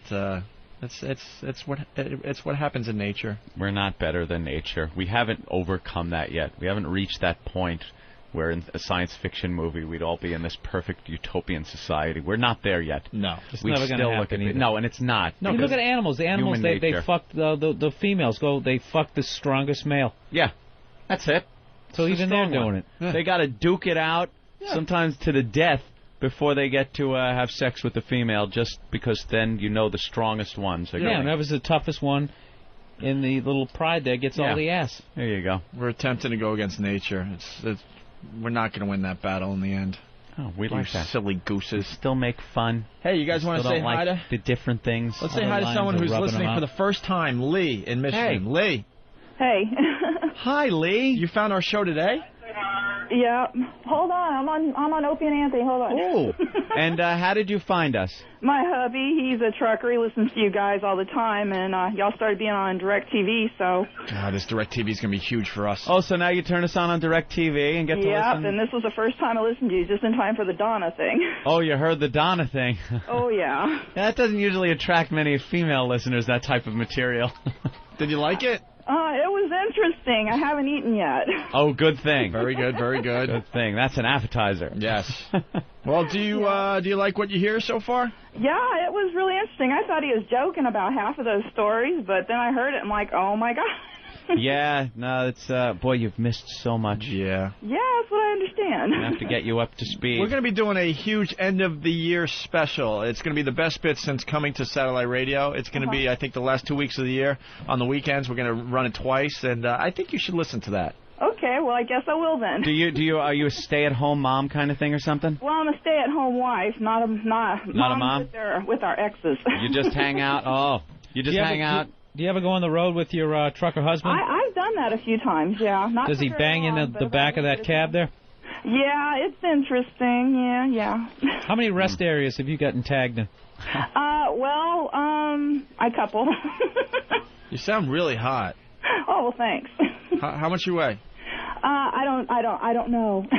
Oh boy. You're fat. Are you? I'm not fat. Jeez. All right. How tall are you? I'm 5'6". 5'6". How old are you? I'm 40. How many kids? 3. And give us a ballpark figure how much you weigh. I'm gonna guess I probably around 150. All right. 5'6", 150. That's 170. Wait. No, the chart's got to be changed for Michigan, though. Oh, well, gee, thanks She a lives lot. in Michigan. See, all women lie about their weight. We've learned this over the years. So you're 5'6", 150. That means, let's be honest, you're 160? I don't know. I don't weigh every day. Opie, it's her first day with us. I just want to get an idea. Well, By the way, Opie's the mean one. Is he? Okay. Yeah, in case you haven't noticed. Fill you in before she just hangs up the phone and doesn't listen to us I'm anymore. also a very nice guy. Okay. All right, let him prove it right now. I'll keep my mouth shut with my good cop act, and we'll just let Opie go. The average girl lies about their weight, right? Is that true? Oh, probably so, yeah. I think so. And how much do they lie, you think? Maybe 10 pounds, 15 pounds? I think a lot of people lie by about 20. Oh, really? So you're... But I do know that whenever they put it on there, the people at the doctor's office always assume I weigh 150, so that makes me feel good, and they should know. So there you go. Yeah, but you know, now we're getting What, do they work at a carnival? Now we're getting to know each other. You're 5'6". Be honest, how much you weigh? Around there. A little bit more, yes. Okay. 170. It's maybe a little closer to 170 than it is 150. But it's muscle. Oh, really? It's a new listener. I'm just proving She's the fact just tuned in today. I'm just proving the fact that we should not go against nature. We don't have that much time to talk. If she was hot, fatties. if she was hot now, we would be talking to her for a longer period If of she time. was hot, we would tell Ron and Fez to take the day off. That it's just we would still be on we'll the air keep after going. 11. I don't. Here's a guy, Jabe, Brand from new. Jabe? That's right, boys. 6'11". 6'11". Wow. Yes, sir. And I'm going to let you know, I don't appreciate you guys putting down my type. Well, are you just a tall guy, or are you one of those wacky, big-headed... No, I play rugby, and so I'm pretty athletic. 6'11", 280, and I can get myself around. But I just want to let you know, I just started listening. How many to your strides show. before you walk a mile? 3. I just started listening to your show, and I tell you, you guys got a hell of a show here. Thank you, Jabe. But I want to know, I'll tell you right now, what sold me, though, last night I was listening to the repeat, and I was driving across Arizona here, and the sun was setting in my rear, and your intro came in, and I felt like a true fucking pioneer, boys. Oh, right. Imagine that, driving across the open land like that with the sun, and... We love. Hey, can I tell you one drunk driving story? Y'all were on it yesterday. Oh, sure. Go ahead. Being 6'11" and stuff like that, and of course I have to drive a small car. And I was down there in Norfolk, Virginia, and I, for whatever reason, had on this blue leisure suit that was about 3 inches too short for me, and walked out of the bar and stumbled in front of the police. And got in my car, and of course my mind was saying, do not start this fucking car up. Right. But of course, like a dumbass, I start my car up, and I drive, and the cops get directly behind me. I mean, I did everything perfect, like you were saying. The more drunk you get, the better you drive. And of course, that damn cop pulled me over, and he didn't get me, but they were just laughing so hard. He said, oh shit! What's that? What's that? I was drunk as shit, but he didn't take me in because he said that there's no way he could take me in with that suit in, that I'd get eaten up alive in that jail. But look, boys, I enjoy listening to your show. Y'all have a good day. I'm punching out. Thank you, sir. All right. Hey, and be nice to us tall people. We love tall people. All right, man. I'm gonna keep hey, sir. All right. What's that? We're talking more about the voice, by the way. We don't have a problem with tall people. We're talking about the ones that just, their growth is completely out of control. They just like showed, midgets. What was that guy's Only name? big. Wadlow or something like that? Robert Pershing. What was his name? Robert Pershing Wadlow. That's right. Yeah. He was the world's tallest man for a while. I think he stood 8'11". And 8'11". And we just found a picture of him online with his brother, standing next to his brother in 1936. Here's me and my brother in 1936. Yeah. Kill your parents. He's half the size of him. He's taller than the chandelier in the room. Wait a minute. He was like 8'1". He wasn't 8'11". Really? What, that guy? I don't know. I think that's Does someone know what his height was? You know, Bill? I used to read the Guinness Book of World Records, and that fucking creep. 8'11". I just got it. Was it really? Yes. Because I also read Guinness Book of World Records every year. It was my favorite book to read. I wasn't saying you were an up. asshole. I was just saying, is it really? Do you really read that book?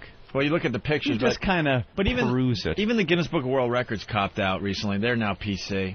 They don't have as many of the freakish pictures in there anymore. Yeah, like most. It used to be all about the freak. Yeah, freaks. The freakazoid. That's what you wanted to see. Now it's like dumb stuff like this guy ate the most bananas ever. They still got the fat twins on the motor scooters. I don't know if they still have that one. I haven't read it. Oh yeah, the Siamese twins. Remember the Siamese twins with the Chang and Yang? Yeah, but they had like a vested suit. Yeah, that was connected like by together. the chest. And apparently they were connected by just a little piece of skin. Mm-hmm. It wasn't even a big deal. They could have separated them. Something a scissor could have taken care of. Yeah, scissor.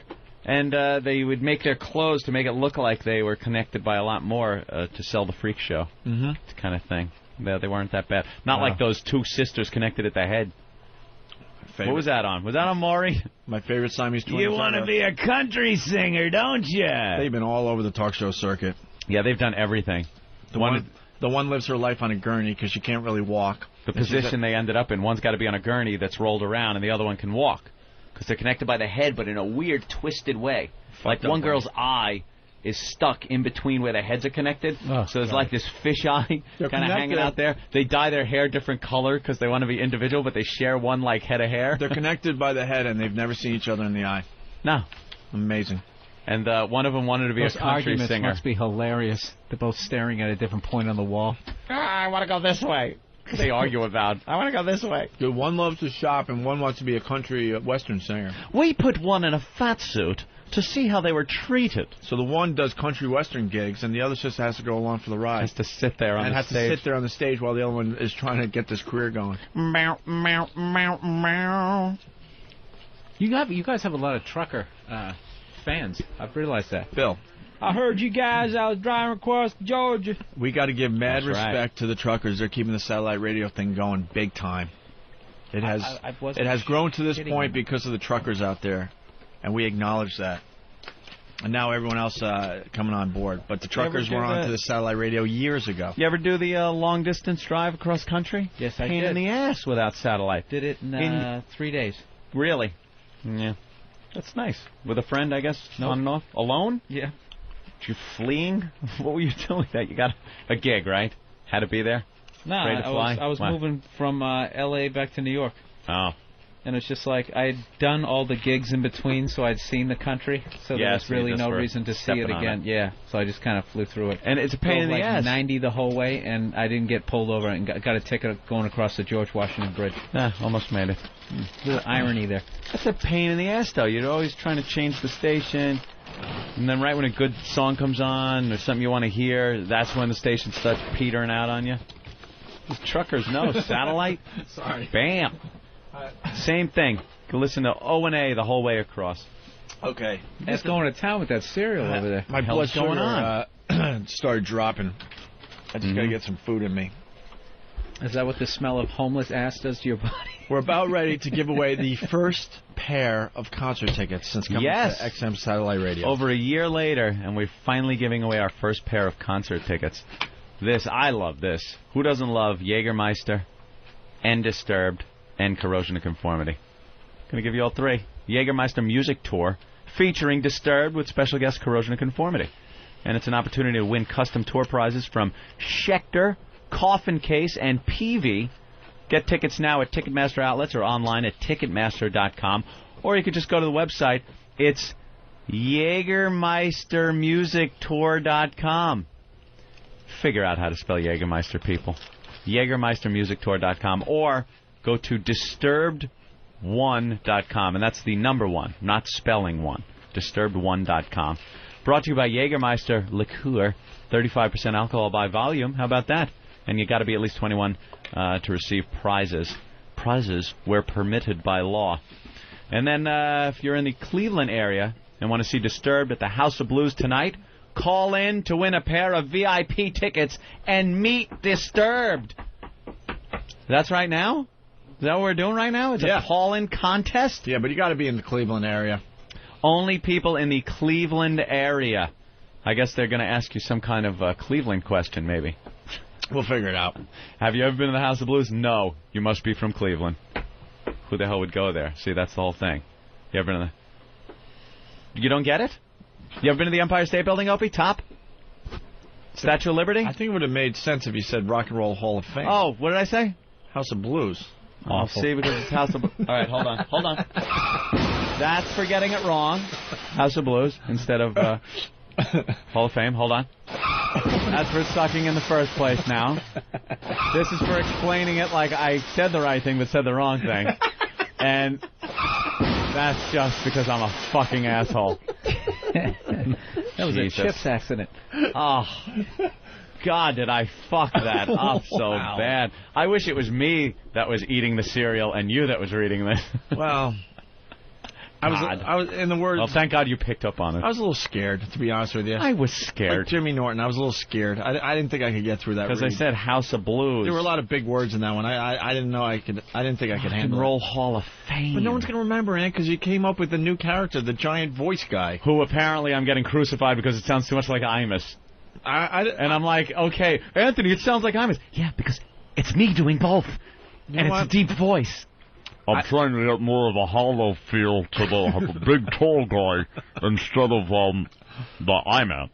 But it's got to be a hollow, big-headed thing. I was how about with the born in 1961, and here's me at junior high, and this is where my growth spurt first started. There you go. Here's me in the class photo. Yeah, it's my 6th grade photo. They put me in the back. They did the size order thing, and I still had to crouch. the ceilings are low in elementary school. That could be my new favorite thing. All right. Can we break now? Yes. Please. All right. House of Blues. And now, another holiday reading. You're checking out a Drew Boogie remix, excuse me. Drew Boogie will be spinning for us, what? Wednesday, the day before Thanksgiving. The return of Drew Boogie. He does some great things for us. What are you doing for Thanksgiving? Family stuff? What are you doing now? Or are you at the portion of the relationship where you're now maybe doing the back and forth the Thanksgiving thing? Split the holidays? Split them up? Yeah, we're doing the... You're at the split holiday? The old split the holidays thing. The old thing. split the holiday thing. Yes. Yep. Mm-hmm. So I think, I don't know, I think I'll go to one of my brother's houses for Thanksgiving. Do that? One brother bailed yesterday, so now we got to figure out who's going to do it this year. Oh. And then I looked around my apartment and went, nah. You are not the go-to guy for the Thanksgiving family. Unless you can cater it. It ain't happening. And have a big table brought in? It ain't happening. I don't know. We'll figure it out. But, yeah, Thanksgiving. Woohoo! Yeah. Can we just invent new holidays? The old ones are getting a little boring at this boring. At this point. Should just have every year just a new holiday. What's this? Wow. No. From that, oh, where are you? Holy. There you are. From that, where are you? There we go. I'm sorry. It's from the Pro-anorexic site. Okay. Yeah, we were talking about this. I guess it was on a talk show. They gave it a little press. Yeah. Some girl from that show that we never heard of. She became anorexic. She learned how to do it by going to pro-anorexic websites to get support from other people. Yeah. And these are some of the threads here. Here's one. Need support. You guys, I am like so hungry. I'm about to give in to bingy. I collapsed this morning before my P's notice. I guess that's her parents. I need help. Lunch is next period. I'm so tempted to hit the vending machine. Can anyone help me? You sound sick. Maybe there's a pie cooling by the window. There are some of the listeners now have gotten involved in what happened. Well, this is the point we're getting into. The pests have... Oh, I get it. You should cut your belly up. That way you won't gain any weight. Yeah, the pests have invaded this website that is trying to do good out there. Yeah. This is hilarious. Yeah, look at this. I'm really asking if you would please leave us alone. Your crude jokes and just plain hatred is not very nice. We are supporting each other here. It's nothing to do with personal publicity. It's just us. Please don't destroy it. I never thought my life as interesting, but I care a great deal about this community and all the people here. Please don't destroy it. Please, with a lot of hope, Stella. Here's a topic. Is anyone here as skinny as Wendy Torrance? When do you think maybe we should vomit in our shoes? And then someone who's just saying the stupidest stuff. They won't stop until a radio show acknowledges them, and then it will only get worse as new people jump on hoping they'll get a mention. It will stop sooner or later, though. Good luck, Stella. Some of these pests are really, really nasty. Oh, my God. There's pages and pages of the pests just taking over this message board. Lil Connor is involved in posting. All right, we got to go through this and get the good ones. How about we do that? Some people are awful at post. Like, some people are really funny. Yeah, how about... like, funny things. How about someone goes through this and highlights the better ones instead of giving us a stack of 100? Yeah, and not telling what it is. I thought this was more of, like... Actual posts, right? No, yeah. This is the work of the pests. They have Some guy goes, I was with this guy named Ben. He had a huge hog. He liked my thin body. Let's go to Brett in Seattle. Brett. Hey, guys. Hey, Brett. Hey, on the news the other day, they were publishing or talking about a website called sexyanorexic.com. You guys got to check it out. It's the most fucking disgusting thing in the world. Well, what's it all about? It's hot, if you want to call it that, pictures of anorexic girls, 60-pound chicks. Sexyanorexic.com. Can you get that up real fast, Anthony? Yes. Punch it out, guys. All right, thank you. Sexy. Like I can spell. Anorexia. Sexy anorexia? Anorexic. Oh, anorexic. Oh, look at this. ANOXERIC, I think. Good I'll give boy, it a try. Bill. The pests actually got all the skinny girls to stop posting, and there was only one left. And she's just like, great, you guys can have fun hurling your fucking insults all around you want. Until you've brought your fat asses some solace. Enjoy those Twinkies. She's trashing them for eating. If you love sexy, bone-revealing, long, thin-limbed, super slender, hollow silhouettes, bony, flat-chested, ultra-thin female forms, this is the site for you. Jesus. Discover the bounty of super skinny beauty waiting for you inside Sexy Anorexic. These girls are so shockingly thin, your eyes won't believe it. Or you won't believe your eyes. Subscribe? You got to subscribe? Yeah, but they got to have. I get a free sample? Where are the free samples? Come on, even the porno sites give you a little freebie. Got to give us a little something. Warning: this site contains blah blah blah. Enter. I agree. I'm a sick fuck that wants to see. Yeah. Oh my God! And here come the free samples. Ah! Holy! Hot chicks, hot. Wow! Look at that. Wow. Oh, the spine is coming through. Oh, my God, this is not right. They got something for everyone on the she's topless. internet. Damn it. I can't even describe that picture. Just go there when you get could home. See kind like of a Stegosaurus. What the hell, man? Keep going down. I wasn't even able to find any real good free samples. Why? Look, we got a whole gallery over here. Yeah, but I can't find anything on the web. Opie's a member. He got right in. I entered. I clicked. I entered. They got videos and everything. Oh, I see. This scrolls. Yeah, that scrolls, and they just love showing the fact that you could see. Oh, she got a fat ass. Entire spine. Oh. Oh yeah. My God. They love their ribs showing. They're topless. Steve, they have you want hits on your websites tonight? That's a corpse. This link will be up on opieandanthony.com and foundrymusic.com later on today. That looks like the chest of that thing that started breathing in the bed in 7, unexpectedly. That skinny and emaciated. We got to say hi to one of our pests from Wack-bag.com. It's Big Dick McGee. Hi. What's up, boy? What's up, boy? Top of the morning to What's you. up? That board that Bill gave out the other day ended up turning into a whole board war between us and Stern fans. We took over the whole board, ran the girls off. By the time it was all said and done, the Stern fans were gone. That's not much of a battle, though. It was just a train wreck by the Our time pests it was are all so much said and bigger than what he's got going on. There was one girl left on there named Wafer. Who kept trying to, Wafer. That's a good name on the trying to start up board. conversations, and she just kept getting trashed. We were trying to get her to send nude pics, anything. Yeah. And she just would not get off the board. But Yeah. it was great. So how does Bill feel that he started post-War III? I feel great. Disgusting. Yeah, way to go, Bill. Way to go, Bill Burr. All right. Out, boys. Thank you. Got to be nice to the pests. How are they alive? I don't know. I don't understand how girls like this are even alive. How does your body just not stop functioning? She's in a thong. A thong, yeah, that's sexy. You see all the pelvis, but like every single bone is visible. We're really good at describing stuff in the show, I think. These girls should this is, you got to see it for yourself. Just go there. These girls should stand next to, like, Evel Knievel so he can sit there and point, okay, I broke this one when I tried to jump. Right. The best I could do, they just showed one girl nude on all fours. She looked like a greyhound.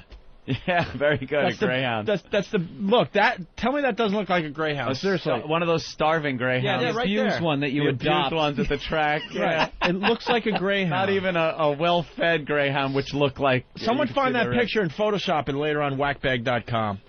She looks like a greyhound. It's xylophone with nipples. That's what these girls are. All right. Go there. Sexyanorexic.com. That's your. Who the hell would be website into for the that day. shit? Were you like a guard during some sort of genocide? Yeah. You know, they're getting a little fetish for? Space Hitler. Dig Space like that. Hitler. Dig chicks like that. We're working on it. Janet in Ohio. Janet. Hi. Hi, Janet. Love your show. I'm glad you are on DirecTV. I've been trying to listen to you guys, and I have XM in my truck. Yeah. But my husband drives truck for a tanker company. He listens to it all the time, and he then turned me on to you about a couple months ago. So I can only listen to it a couple times. Yeah, this is going to, the direct TV, this is where we're going to get our female listeners from. Because they're the ones that are home, maybe with the kids. You want to share something with the children. This show is perfect for that, ladies. If you want to tune in and listen. Because the guys are hogging up all the XM units. Right. They get one per family, basically. In the vehicle. And it's the guys' thing. But now with us on DirecTV, the listeners, the women listeners could take a listen, take a peek at what's going on. I love doing it because I can clean the house and listen to you guys and about piss my pants every day. Oh, thank you, Jan. We appreciate that. You have a good one. Punching out. Spread the word about Opie and Anthony, the ONA virus spreading across America. Thanks to XM Satellite Radio and this DirecTV. It's just huge. It's huge for us. All right. You want to get to a couple other things before we get out of here? Sure. Okay. Pam Anderson has new cock. Pam Anderson is getting some sugar. What? From former Sugar Ray frontman Mark McGrath. After spending a year hooking up with actor Stephen Dorff. Aren't there reports that she has, like, hep? Yes. Who's fucking this one? Who? I don't care what she looks like. If she comes up to you and says, hey, you want to have sex? No. That's how hot. No. That's how hot she is, that the hep is not even keeping them. Not even an issue? Not even an issue keeping them away. I think if she had AIDS, people would still just be, like, fucking her. They'd actually wear a condom. Like, who cares? Yeah, condom. Slipped off. Well, now she's with Mark McGrath. After spending a year hooking up with actor Stephen Dorff. Mark McGrath. Mark McGrath. She also hooked up with Tommy Lee in the past year. Times. Kelly Slater. And a male model, the boobalicious Baywatch babe, has shacked up with McGrath, now an anchor on Extra. The two spent the weekend at Anderson's Malibu home, leaving only to go food shopping. Now, if you're Mark McGrath, this sounds great to have your name associated with Pam Anderson on page 6 of the New York Post, right? Yep. But the Post just fucked him over with the last sentence. But don't expect this to last too long. We hear McGrath doesn't hold a candle to legendarily endowed Lee. Well, who does? Who could? They're hinting that he's got a small peepee, though. But no, they're hinting that he can't hold a candle to Tommy Lee, but Tommy Lee's got a Louisville Slugger. No, they're hinting that he's hung like an acorn. Really? I do believe, yes. I don't know why I was sitting here trying to defend Mark McGrath's cock. The second I realized it, I just gave up. Okay, you're right. No, Mark McGrath's got a huge cock. Because if he's in the ballpark... I have all his hits on my iPod. Because if he's in the ballpark, then you're going to leave him alone, is what I'm thinking. You know? They're hinting that he has a tiny penis. Well, where would they hear that from? Yeah, where would they hear that from? Oh, they just know. Those page 6 people just know all. They know all. All right, and then... that was an unacceptable response. They just know all. They don't question it. They just make shit up. They know something on you. They're just waiting to print it. They're waiting for me to be actually known for doing something. Oh, but they already got... Supposed to my pathetic career. They already got you researched, Bill. More on fans on notice. This is another big story today, and I'm kind of bummed about this myself. Run onto the field at Yankee Stadium, and you'll get more than a Bronx cheer. You could wind up doing a year at Rikers. No way, right? No. For running on the field, being drunk, a year at Rikers? The city council yesterday passed a new law that raises both the fines and jail time for obnoxious sports fanatics who interfere with players or throw things onto the field. Don't clean up our sports, please. Pelting certain teams is part of the game. Don't clean up our sports, too, please. Because the whole steroid thing is taking effect now, too. What is it, a 50-game suspension if you test positive for steroids? 50 first time, 100 games the second time, third time, you're out. Haha, look, it's a little baseball. Don't you want your athletes on steroids? Yeah, it makes the games more exciting. Makes the record when they're chasing those records, it makes it very exciting. Why do we care if our athletes are all roided up? Because it ruins the purity of the game. Ugh. They've been doing it since the beginning of baseball. What's the thing? You think Mickey Mantle and all those drunks back then, if steroids were around, they wouldn't have done it? Babe Ruth eating hot dogs. You think that guy, he didn't like doing sit-ups right there. Right. Of course they would. Hey, we shoot this in, you fat-ass babe. Babe, you'll hit 1,400 home runs. All right. I want to see bigger, stronger athletes. I don't want to see that finesse crap. I want to see homers that just don't even touch the stadium on their way out. Yeah. I just want to see monsters playing our sports. Those monstrous Why friggin' should we care? Exactly. That's what we want to say. There's a comedian that made a great point. You know, they're not trying to take the drugs out of rock and roll. Mm-hmm. All these guys made their best music completely fucked up, right? Yeah. Aerosmith's a classic example. Yeah, but they're not trying to clean up the rock world. It's an example for the children. Yeah, but there's a lot of children out there that also want to be rock stars. It's a bad thing. And the Aerosmith example is great. As soon as they got off drugs the first time, their stuff was horrendous. Yeah, but baseball's Love like in an elevator. Baseball's like ABC Family, though. You know, it's a very wholesome, very family-oriented thing. Take the kids to. That's why they want to clean this up. They're saying there's drunk jerks that are ruining a family entertainment. You go to a ball game and you have to have the drunk guy behind you, in front of you, whatever. Sometimes it's the most entertaining thing at the game. Yeah. I'm sorry. And he's throwing his beer. When you see some ass just running on the field, doesn't know where to even run to, yeah, that is family entertainment. Mm-hmm. Security used to, when they chase you, they used to kind of be laughing. Oh, yeah. But then, I don't, you know. And the commentators or whatever, the announcers would play along. Now it's like, don't show it, don't mention it. Yep. Oh, they don't want to give anyone the right idea. You know, you try to have a good time, and it just takes a couple of guys that they go into that whole... We have a rule here not to show this, so it's not to encourage anybody else to get this. I saw that happen at a Yankee game this year, right? And they're trying not to show the dude. Yeah. And they panned to the players on the bench, and they were all laughing and pointing at the guy. they're having a good fucking time. How about letting the viewers see it? Here's the thing, though. You think, what about the two father and son that attacked that first base coach? Like, Well, that's a little out of line. That's assault. Right. That's something completely different. If Like, you're, let's say you're in the stands, right? You're hanging out. You got like friggin' dugout seats. You're watching, great seats. All of a sudden, somebody with a beach ball or whatever knocks it at you. It hits you in the head. You hit it. It goes onto the field. You're under arrest, my friend. You are under arrest.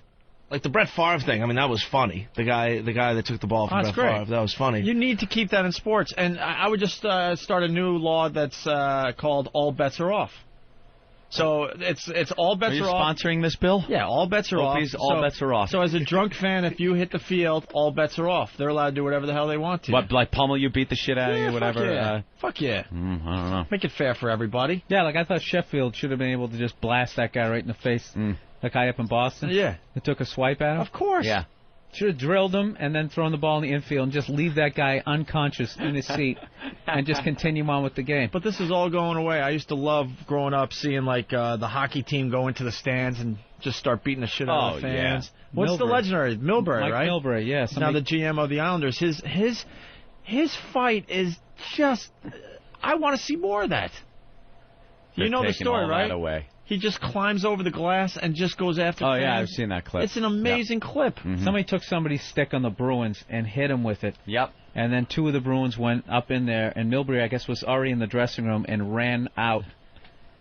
Legendary thing was this guy was kicking him, and he took the guy's loafer off and started beating him with his own shoe. Yeah. Oh, it's great. It's great. And I want to be able to run on the field when my favorite sports team wins a championship. That used to happen all the time. Now, forget it. You should be allowed to destroy the... You should be allowed to do all that. Why? Yeah, why? That's a little much. It's fun to watch, but why should you be allowed to do it? You're drunk. Again, like you get really into it, like this is fucking somewhere cool. Between soccer hooligan and maybe throwing a wrapper and the wind carrying it onto the field and going to jail. There should be some, I tell the gray story area in there. when I was working in Buffalo Radio. I went to a lot of Bills games, and they won the AFC, championship. And they ripped down the goalposts. They had like a bunch of animals just on the goalposts. It finally went down. And then it was the most unbelievable thing I've ever seen. I would love to see video of this again. They actually were able to take the goalpost as a group of people, like a few hundred people, and carry it to the top of the stadium as one group and throw it over the top. And then later on, as you're driving home, I remember seeing a piece of the goalpost still, which was pretty big, at least maybe, I don't know, 25-foot section, let's say, okay? Walking down the highway with still like 10 people holding on to this thing. And basically it was like the last person. Yeah, basically it was the last person that still held the thing. It was theirs, right? And then the following year, all the local bars around the stadium up there had pieces of this goalpost on display proudly. But it was so amazing to watch him, first of all, knock it down and then carry it up to the top of the stadium and just hoist it. Yeah, those are the old days. And then hoist it over the top. One time, a Patriots game, they took the goalpost down.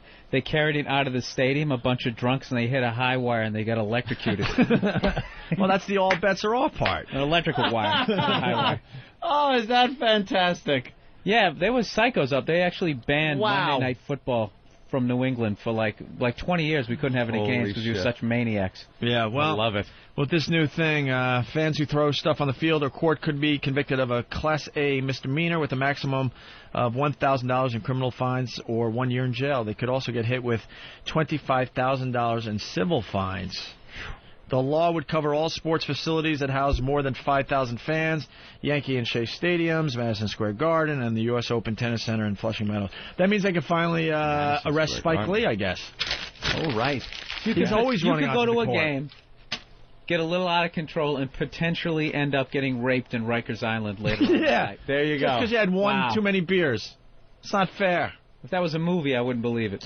Right. Just let them dance in the end zone. Let them autograph the footballs after they score and throw it into the stand. I love all that shit. You're not even drinking. You're eating a hot dog, and the napkin gets caught in a gust of wind. Whoosh, blows out of your hand onto the field. Oh, Next thing you know, you're face ass down. sex. Next thing you know, ass sex. In a holding cell. Right. What happened? One moment. One moment you're eating a hot dog, the next you're taking one in the ass. Ow! Without the mustard. How frantic is that call from the jail? Dude, you got to get down here quick. I'm going to sit here and pretend like you're still talking to me. Drive! Sir, you have to wrap it up. I'm just giving him directions. Well, that's pretty much what's going on today, I guess. We want to get into the sneaker thing, but... The what? A bunch of people I don't hang out with were online for days to get the new Nike sneakers. What do you mean by people you don't hang out with? Well, just in general. I wouldn't hang out with anyone that would hang out on a line for a day or two to get anything. Just now say thank anything. You, to get anything, you're right. There are people, anytime something Do you has ever a lot wait of on a line hype. to get anything? Never. Like concert tickets to see your favorite band? No. Dude, I'm camping out. I'm going to get ticket. No. Never, right? No. It's not worth it. No, not at all. I love the people that, let's say, wait for the latest Harry Potter book. Yeah. And they're online all day to be one of the first people to get the book. Even though you could get a good night's sleep and be there in the morning and get the book and start reading it. Like, I never understood that. Or if you just waited 5 days, that opening rush of idiots would be gone. You just waltz in and buy it. That's what I do with the movies. New movies, when they come out, I wait. Fuck Dad. I wait at least 2 weeks. Here's what I do. Amazon.com. And what do I need? Video game or book, software, anything. It gets delivered to my house. I never got to leave. Right. I don't have to crack my garage door. You got the Harry Potter thing? Yeah. You really are Howard Hughes, aren't you? I love when things get delivered to my house. It's like Christmas all the time. It's like, drugstore.com. Here they are. There's everything I need. Every little toiletry, whatever I need, drugstore.com. Oh, it's Peapod. Peapod's here with my groceries. Here they are. Everything's delivered. Here's Amazon. Oh, I got my DVDs. It's a call girl to join me and my chef. There's nothing going on with the chef. Bill, at first I thought you were crazy, but yes, I'm with you. There's something going on. No way. There's no way. on. There's no way at some point you haven't even thought about her as you rub one out. There's no way. You're a man. She's in your house. I am going to be so honest with everybody in the world today by saying there was nothing in my head, never any fantasy, nothing going on like that. I did not have sexual relations with that woman. All right, listen, people want to know this story. Chicken.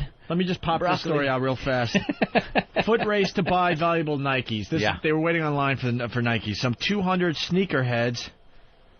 That was in quotes. Is that what they're calling them these days? Sneakerheads. Well. Why is there always the underlying racism on this show? Because there has to be. I don't understand it. Because if you want the opposite, go to WLIB. That's right. Is that station still on? I used to listen to that. Wow, were they angry. I don't even know what that is. We talk like Americans talk.